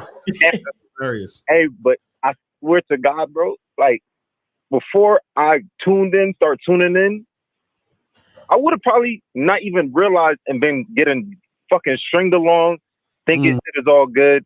I'm gonna get it one day. And it's like, bro, this is what dudes is like. You hold them back, thinking you gonna just jump in and be a fucking all-star in this shit. And it's like, nah, you gotta go through the stages so you can start to see, like you see it as you go through it. You know what I mean? Right. Right. Hey, now go ahead. What was you gonna say? Like in that situation, right? Do you think that I could like set up like a business of some sort, like dealing with women like that want that kind of attention, and I just charge them for that shit? So you saying that could you set up a situation where you do what? Like if you had like a business arrangement with her? Right. I mean, this in general too. Like, no, this is the thing. I would say this, man. This is how I look at it. You see, even when a chick is fucking with you and she helping you with your business, right?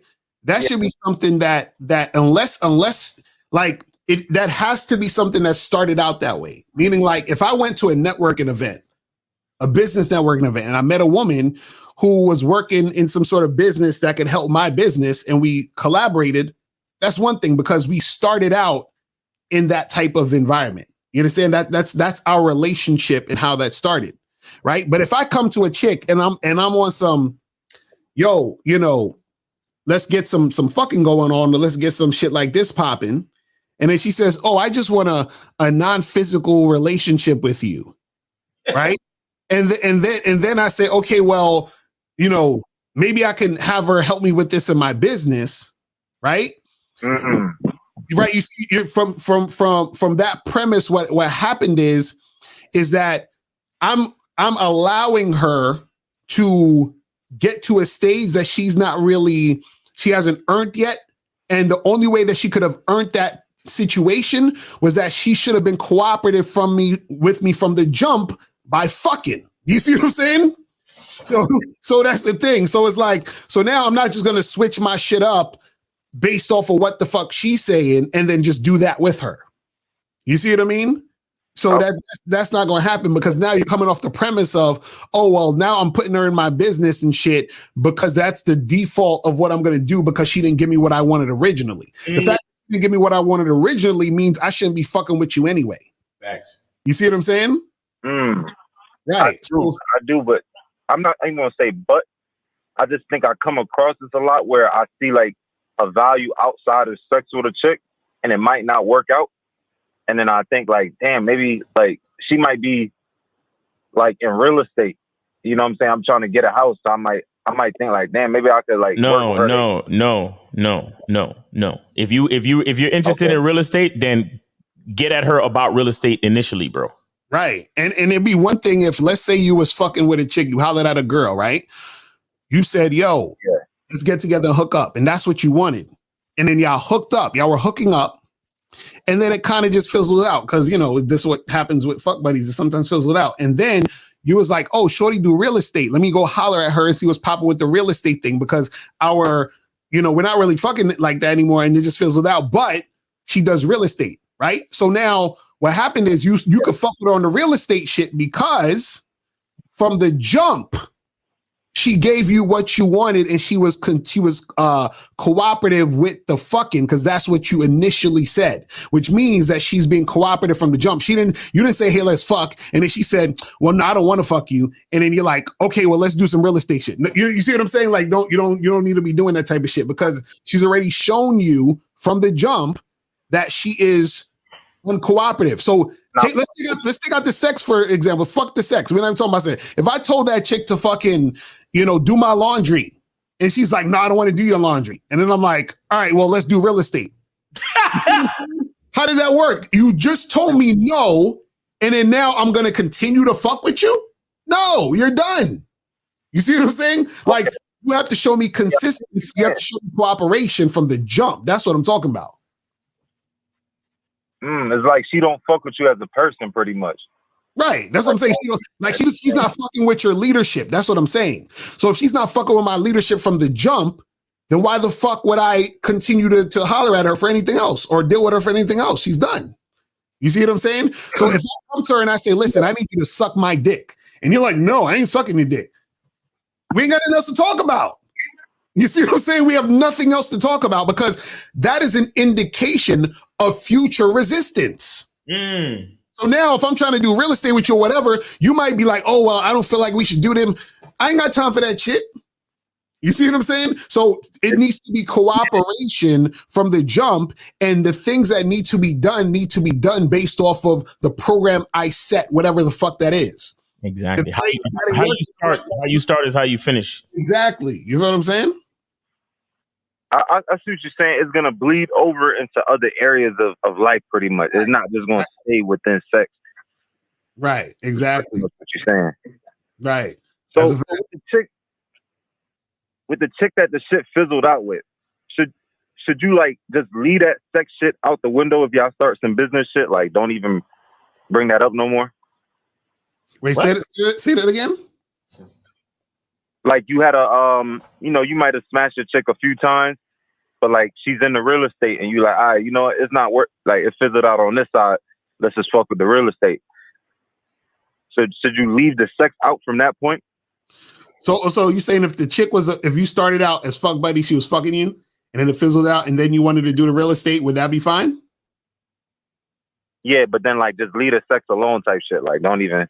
Yeah, that could work, because remember, this is what I'm saying. It's all about if the woman is being cooperative with what you want. So what I'm saying is, if you started out trying to holler at this chick for to make shit happen on a sexual tip, and she cooperates with that, y'all start fucking.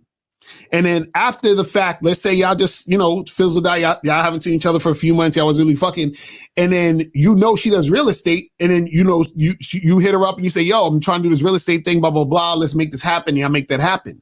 Because the same way she was cooperative with you with the fucking is usually the same way she's gonna be cooperative with you with the real estate. But if you came to her and said, listen, let's get down to some fucking, and she's like, no, I ain't trying to do that. And then you come up to her and be like, well, can we do real estate? No, don't do none of that shit. What the fuck are you talking about? I still want to know how it fizzled out, though, because if it fizzled out where I hollered at you and then you just didn't fucking answer me. Right, exactly. Then exactly. How did it fizzle out, young grandpa? Let's lay it out on the fucking table. How did it, quote unquote, fizzle out? What happened? There was a chick. I dealt with her like a few times, like maybe three times. And I think one night it was like, I just acted like, hey, what you up to tonight? She didn't really respond. So I was like, all right, fuck it. And I ain't really hit her up that. Okay, so somebody who you reached out to who just ignored your fucking message, why would you want to do business with that person, bro? Exactly. Yeah, I was thinking that myself. Yeah, I was definitely thinking that, because I don't know, it just didn't seem right to me. And how many people do real estate, young grandpa? Yeah, I swear I was telling myself all this. There's a whole lot of motherfuckers in real estate, bro. So why? What's so special about this one bitch? Right. Nothing, really. Nothing. Okay, all right. It could be a fucking liability. So move on, bro. Come on. Fuck exactly. Like, I gotta understand, man. Listen, the name of the game is cooperation, people. I gotta start, instead of selling soap, I got to start selling pedestals. Instead of selling soap, I got to start selling pedestals for bitches. That's all y'all niggas do, bro. Pedestalize bitches. Jesus. That's a fact. That's a fact. Because remember, bro, this is what you got to understand, man. See, it's about 100% cooperation from the jump and then consistent cooperation from here on out. And then once that cooperation is not there, then it is charged. It's like, okay, we're done. But now, you don't go from fucking no cooperation and then try to, like, we don't do that. You don't do that shit. See, now check this out. Let's just say she a out of town joint. And every single time that I ever hollered at her and told her that I'm gonna come to town, she was with it. And then I just haven't spoken to her in a couple months. Right. But I know, for example, let's just say she lives in a city where, for whatever reason, the real estate market is booming. And I know she does real estate in that city. Different story. Right. Because I know that every time I holler at her, she hollers back. You get what I'm saying? But if you telling me the last time you hollered out, you hollered at her, she just ignored your fucking communique. No, you don't want to do business with her, sir. Exactly. Fuck are we talking about? That's done. That's done. Nah, that was a revelation for me, man, because I think I do that shit sometimes. If it don't work out, I'm like, all right, maybe it didn't work out here, but let me look at like something else. But nope. That make a lot of sense. See, this is the thing. You gotta. This is the thing. You gotta take, like, when you're dealing with chicks, right? You gotta take everything as basically one thing. Like, there's no separation. And what I mean by that is this: is that let's say I want to smash a chick, right? And let's say I say to her, yo, come through to the crib and smash. And then she give me attitude, right? Her giving me attitude means that she can't get no dick. Because she can only get dick if there's no attitude, if there's cooperation. You see what I'm saying? So I can't be like, well, yeah, she was acting like a bitch, but I'm a get her to come through next weekend so we can fuck. No. That shit is done. Everything needs to be in this package. As a tight package, everything needs to be in. And within that package, if there's any type of bullshit, then the whole package needs to be thrown away. Exactly. Throw it all away. Throw the whole fucking situation away. Not this package. Right, exactly.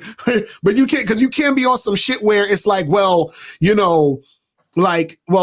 she was this way this time, but then this other time she was like this, but let me try to, fix it to get her in this position. No, if she's not with it, if she's not about it, she can't be about it at all in any other situation. You see what I'm saying? Like, it's done. Yeah, that's crazy, boy. That's what I'm saying. That's how it gotta be, bro. That's what I'm telling you. That's how it gotta be. This is why a lot of times what happens is that dudes, they compromise themselves to keep having access to the woman. And this is why Miles is saying y'all put him on a pedestal. Because what you're saying is that even though she told me no, I'm going to still reward her with my presence, my energy, my time, my dick. I'm going to still give this woman all these valuable things, even though she fucking said no to me, even though she's resisting, even though she's not cooperating. I'm going to give this to her. Because you're like, well, she didn't do this, so maybe we can do this other thing. No, there's no maybe we can do everything that I need to happen has to happen. And if even one thing does not happen, you're finished. That's it. You're finished. There's no sometimes, there's no, oh, maybe we could do this little thing, but not, no. Everything needs to happen. Everything. And if there's that one, well, I don't want, we're done. That's it. Goodbye. We're good. Because understand this is that for you to be an effective leader and for you to have that masculine energy in your situation, right? You cannot fold at all. You understand what I'm saying? You cannot fucking bend. You cannot do none of that shit. You can't do none of that shit. Because this is crazy. Right? Because as soon as you do that, right? Doing is you gotta Lucario, you got to do a fucking program on this shit right here, bro. No, I have a program on this on the Bad Boy membership about how to get 100% cooperation in your relationships. That's what I'm saying. I'm saying the same shit I'm saying here, and this what I'm saying, where you got to be so on point with your shit, because what happens is that when you let those little things go by, those things turn into big things, and those big things turn into huge things. And that's how it works. That's how it works. Shout out to K Zagan. He said, "This is why you deal with women strictly on our terms. No acquiescing, no compromising. That's what it's about." This is why I say real men sacrifice and bitch niggas compromise. Exactly. You understand? Because here's the thing: a man will, like you said, Lucario, she do that little fucking thing. Mm-hmm. He'll let her go. He'll drop her. You know, it's like, fuck it, I'll just do without pussy for the next couple weeks. Exactly. I'll sacrifice. Mm-hmm. But the bitch nigga, he's gonna be like, all right, well, she's a little bit disrespectful, but in order for me to just keep access to pussy, I'm gonna let it slide. Right. So he's compromising. You get what I'm saying? That's the difference. A lot of y'all niggas, that's what y'all do. Y'all compromise your fucking identity just so you could maintain access to pussy. Meanwhile, you dealing with a bitch that don't really respect you. She's not really, she don't have your best interest at heart. She's not doing nothing really for your life. You just allowing her to stay with you so you can keep fucking her. But that's compromise. A real nigga will sacrifice and wait for the bitch that will give him exactly what he needs, full cooperation, full respect, full everything, and then deal with a quality situation. Exactly. That's a fact. That's a fact. That's a fact. That's what it's about. But young grandpa, young grandpa, you got anything else for us? Yo, nah, man. This is just like Steve would say, it's not about the bitch. Like what I'm hearing is really just about the guy, like being who you are internally. Right. Like anything external, really. The truth is inside you, sir. Exactly. That's what we've been saying. All right, young grandpa, be safe out there on the roads. All right, bro. Yeah, appreciate you. All right, man. And hey, I'm waiting on the announcement for your city too, so I can visit. It's in the works, man. I'm dead fucking serious, bro. You better get it done before I pass, nigga. I want to come to your city and holler at a couple bitches. Exactly. Hey, straight up, man. All right, bro. Take it easy, man. Be safe. All right, we got 615. You're on live with Lucario and Miles. Did you donate? Yes, sir. What's going on, Miles? All right, what's going on? What up? What up?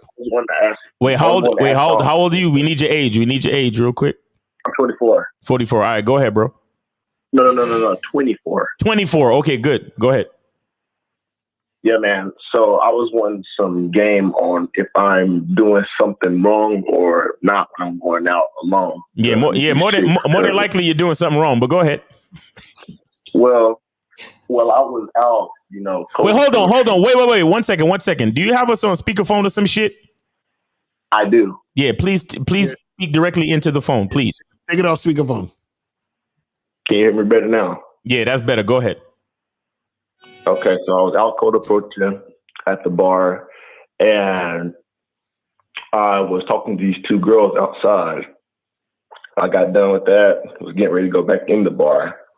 And the security guy told me, he was like, hey, yo, I see you talking to those girls over there.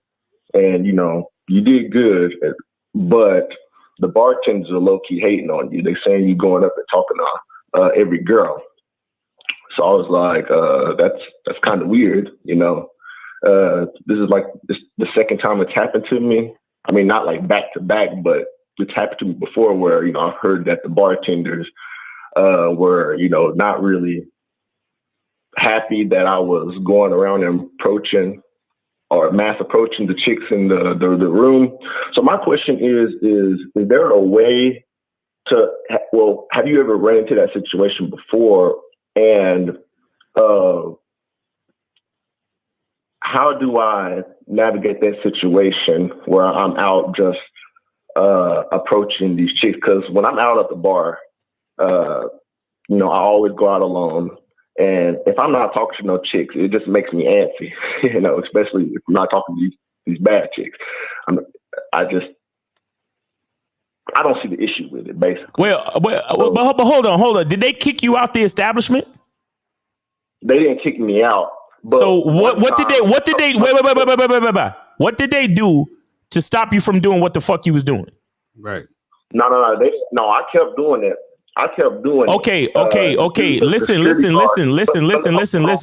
Yo. Do you hear me? Can you hear me?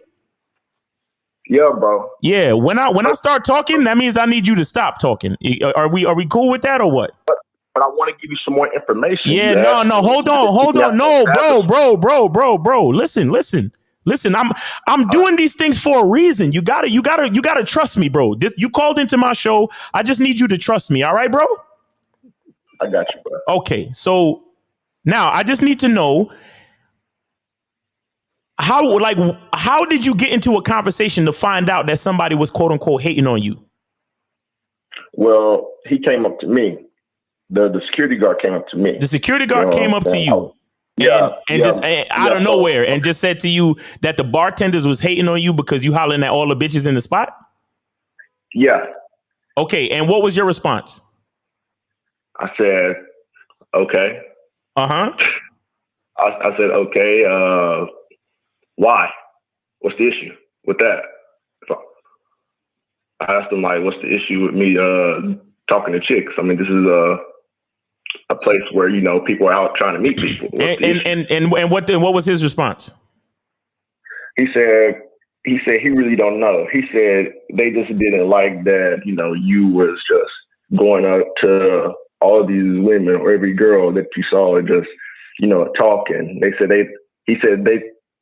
he thought it was weird personally, but, you know, they was upset like he ain't buying no drinks. And, you know, he just... Oh, no.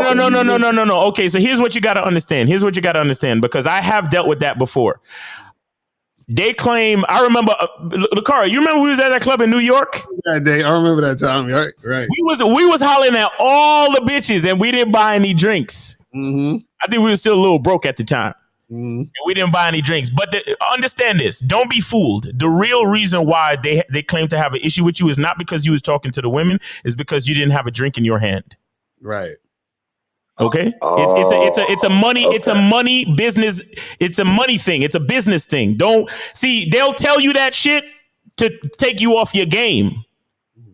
This is why I was why I was doing things the way I was doing them. So you have to, because I need you to see past the truth. All that shit you want to tell me about them hating on you and this, that, don't mean shit. It's a money thing. It's a money and a business thing. So if you're in the spot hollering at all the chicks, you're basically getting access to the establishment that they've created, the environment that they've created. Because sometimes they have they have ladies' night, so they bring all the ladies out so guys could talk to them. However, the reason why they want you in there is so you can spend money in the club. So they want you to buy drinks, bro. You get what I'm saying? Uh-huh. So they want you to pay admission and they want you to buy drinks. That's how they make the majority of their money. Clubs and bars make the majority of their money from the bar.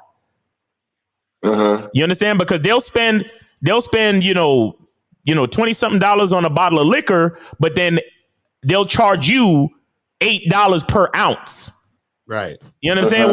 When it's a 24-ounce bottle. So that's how they make all their money. So when they see you in the club taking full advantage of the environment that they've created with all these women in there, you don't have a drink in your hand and you didn't spend any extra money, that's the real problem that they're having. You got that? Yeah, man. Okay, yeah, that makes sense. I mean, well, I'm not much of a drinker. I mean, I have to go out with a sober head. Yeah, and that's fine. And I was going to tell you, too, the way that you navigate that, bro, is to get something like a virgin type of drink, or you could get like a seltzer water, or you could get like a wine spritzer, something light, a very light drink, and just sip very lightly. You don't have to finish it. A lot of times I get like a seltzer water with lemon. You understand? When I'm not drinking. Because there are times when I don't drink. I go to the bar, but I don't drink. You understand? But you want to keep a drink in your hand, whatever it is, water, like I said, seltzer water, cranberry, a soda, whatever it is. Because if you have a soda in your hand, nobody really knows if it's a rum and Coke. You get what I'm saying? Uh-huh. So it could be just a Pepsi or a Coke, but nobody knows if it's a rum and Coke. So you get a Pepsi or a Coke, you put they tell them to put a fucking lemon on the rim or some shit like that as a garnish. You just keep that in your hand, and as you walk around, you keep the drink in your hand and you holler at the bitches like that. You get what I'm saying? Okay, yeah. Now, a couple of months ago, I think this was sometime at the beginning of the year, I ran into a similar situation, but this time they actually kicked me out. Yeah, no. Did you buy drinks? Did you buy any drinks? I had a water in my hand. You had a water in your hand. This nigga. See, you gotta understand.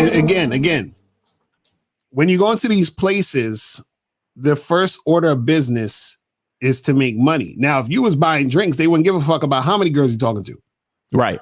See what I'm saying? So the thing is, you got to understand when you go to these places, remember you're still in a place of business. So if a person is in the place of business and not spending any money, you're taking up space for someone else who could be spending money. Right. You see what I'm saying? So they don't give a fuck about you. You could talk to all the chicks you want in there as long as you're spending money on their environment, because their environment is allowing you to have access to the women. Yep.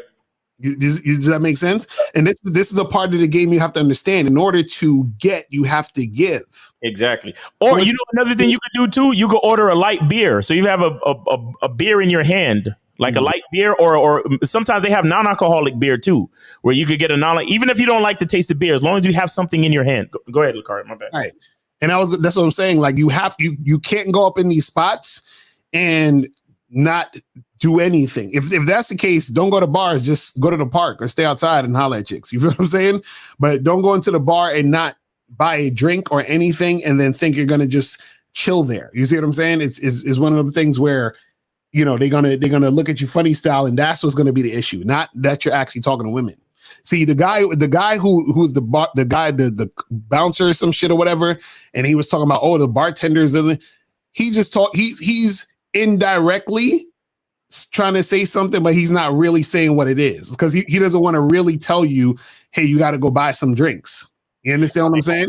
Say that depending on the city, it might be like against the law to like force people to buy drinks or to say. Right. I think it is. I really do think it is, because alcohol, because you have liquor licenses, right?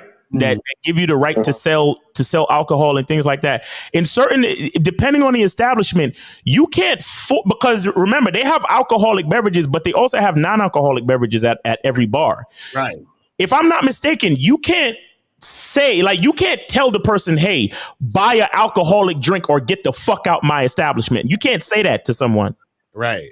But they can tell you, oh, well, you over here talking to all the girls. Mm-hmm. We ain't comfortable with that. So you might have to leave. You get what I'm saying, bro? So you gotta know your environment. This is what we talk about when we talk about game. Understanding your environment, understanding who you are and where you're at, understanding what's going on, being aware of what's going on so you can move correctly. Okay. Right. And on top of that, sometimes you got to get into the habit of giving in order to get, like, sometimes like for example, there's places where I would go, like if I was in a city somewhere and I needed to use a bathroom and it was like a restaurant or some shit, sometimes I'll go in there and I say, hey, where's your bathroom? Can I buy a drink, or can I buy something and use your bathroom? You see, just to give them something because I'm using their space. You see what I mean? So you want to get into that mindset of giving to get, because that also is going to help you with your game in general. Because then, let's say, for example, when you're trying to holler at girls, you're going to know that you need to give time to play the numbers game, talk to a bunch of different women in order to get women. It's the same concept.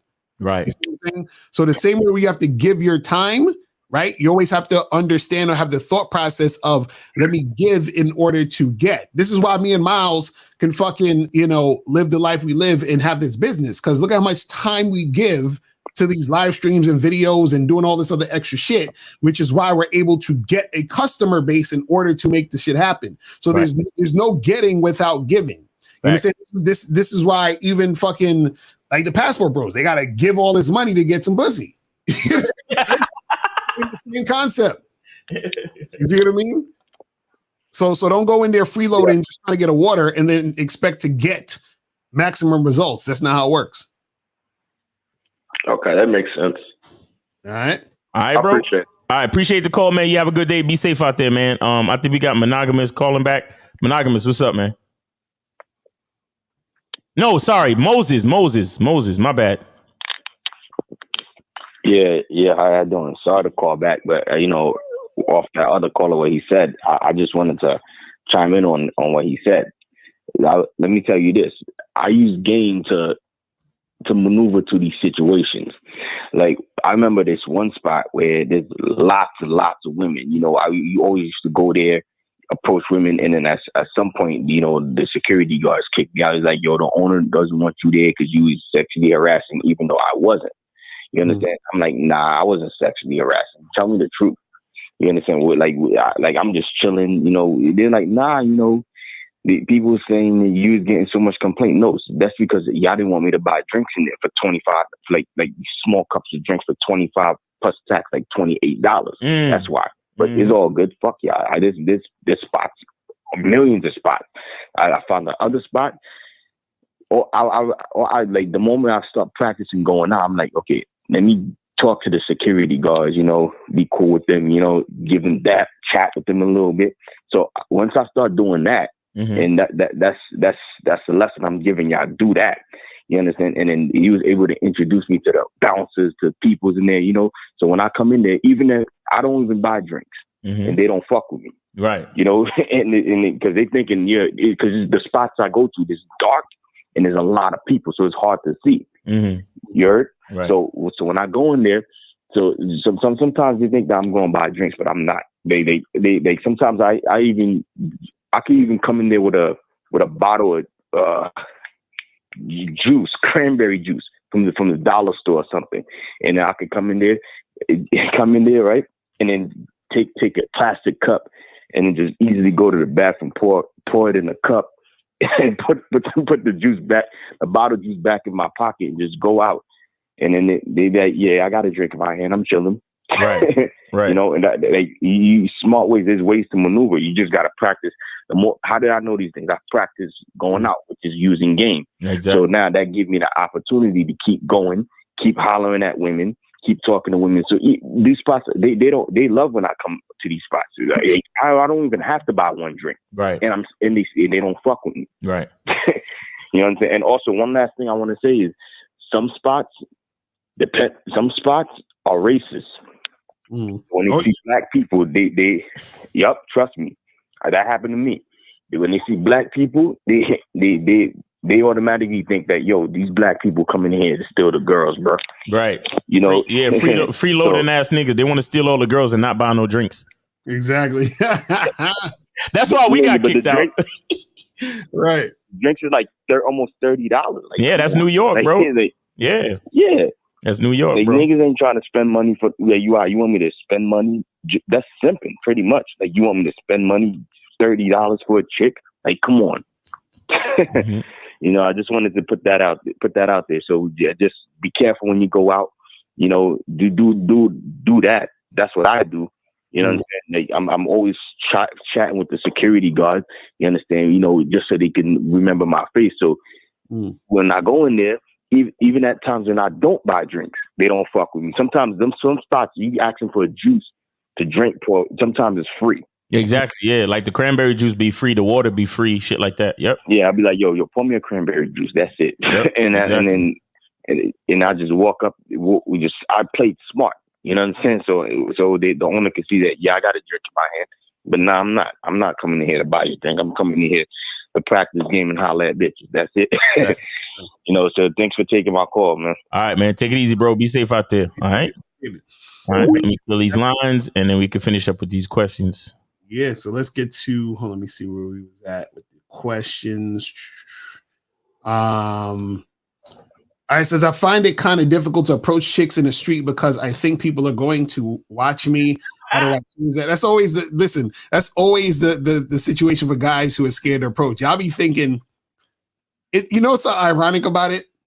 The guys who are the most insecure, who don't think much of them, for some reason think everyone else thinks that much of them. Be even paying attention to them. So like, you got to ask yourself, why would they be paying attention to you? They're not. See, it's in your own mind. That fear is in your head. It's a delusion. Nobody gives a fuck about you approaching a chick in the street. Nobody cares. Nobody's watching you. And even if somebody is watching you in that moment because they're next to you, they don't give a fuck. Yeah, what does it matter? What does it matter if they're watching you? Mm-hmm. They see a guy approaching women. They see a guy saying hello and being sociable. So what? Exactly. Like, how does that change what you're doing? Like, oh man, look, man, stop worrying about what other people think. That's the answer to your question. Exactly. So how can I change the programming that does harm to me? If you want your life to change your life. Exactly. This is facts. And you might need it, see some affirmations, get some therapy, you know what I'm saying? Shit like that. Not like therapy. All that harm. Like when niggas start using that word harm to me, yeah, get some therapy, nigga. How do you advise men to date if they're no longer on dating apps? Well, why are you no longer on dating apps? You know what I'm saying? Like, see, y'all just be why y'all want to make shit harder for yourselves? Like, do all the things. Be on dating apps. You can hit up chicks on social media. You can holler at chicks in the street. You can holler at chicks at bars, clubs, events. You can holler at chicks in your social circle. Do it all. You feel what I'm saying? So don't limit yourself.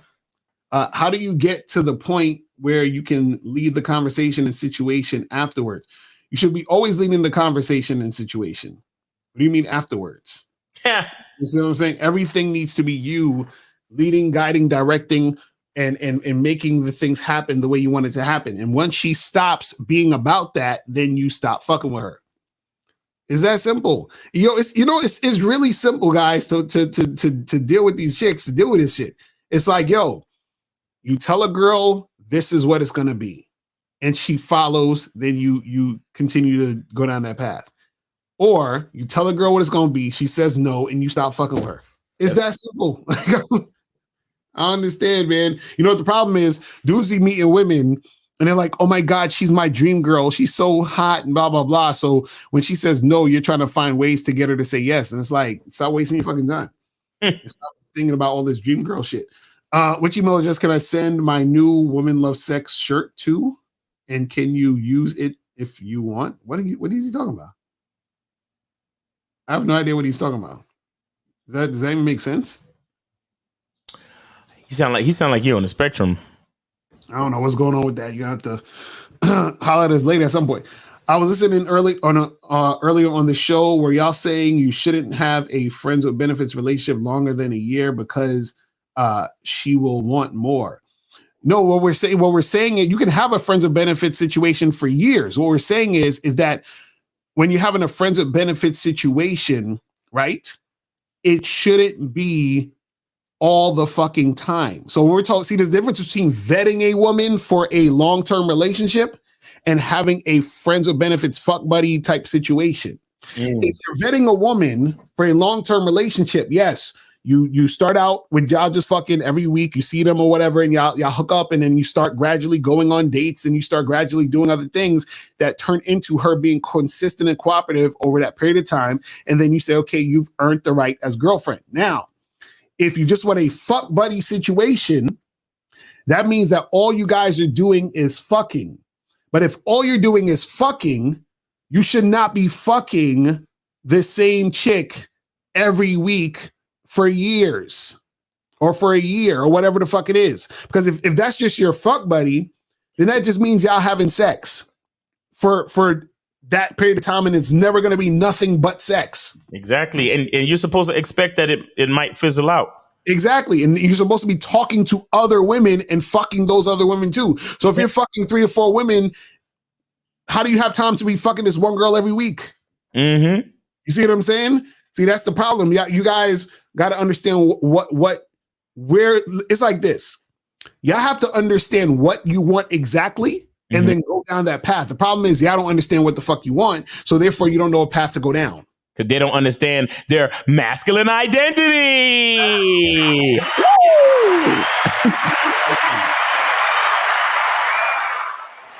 Like dudes be wanting girlfriend shit, but then act like fuck buddies, but then they want fuck buddy shit, acting like boyfriends. It's like y'all all over the place. Mm-hmm. They want to pump and dump and have a relationship.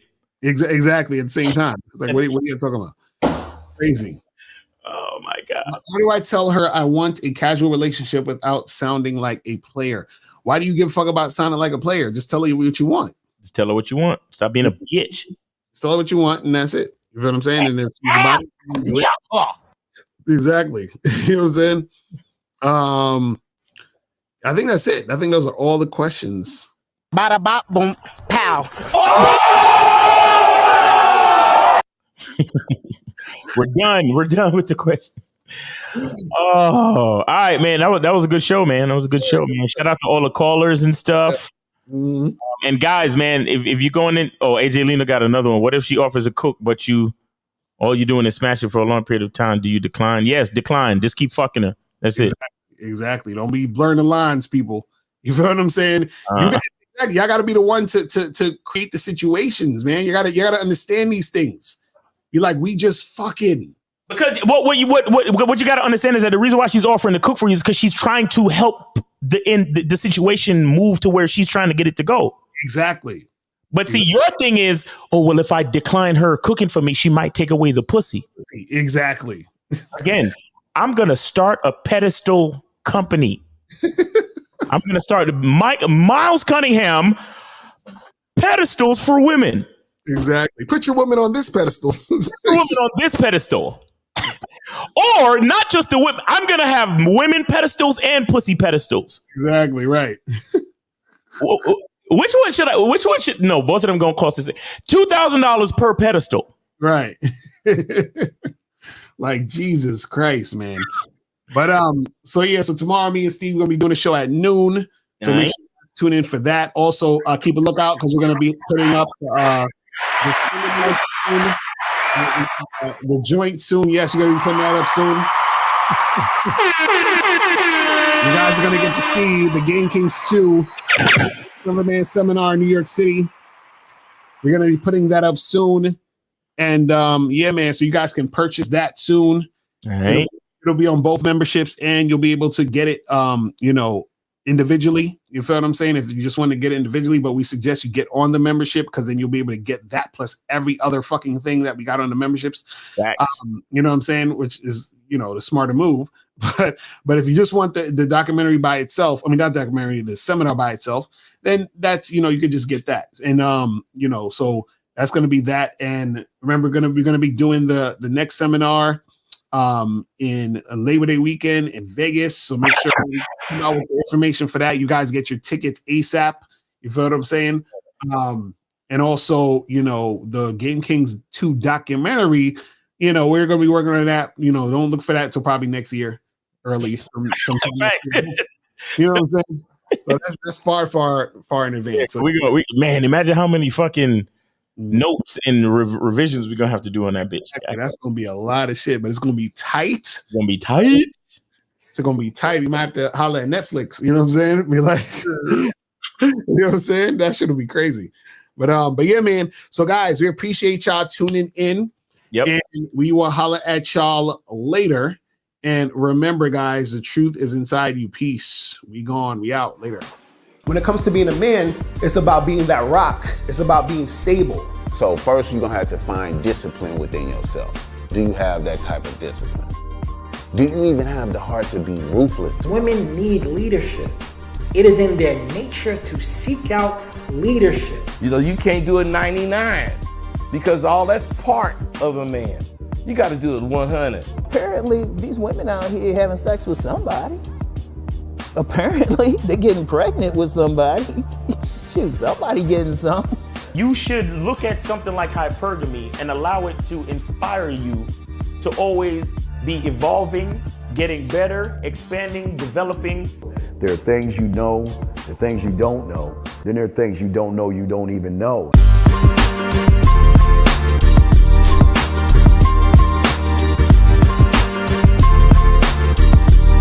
There can be 10 of us in one room, and there's one question, and there's 10 correct answers, all different.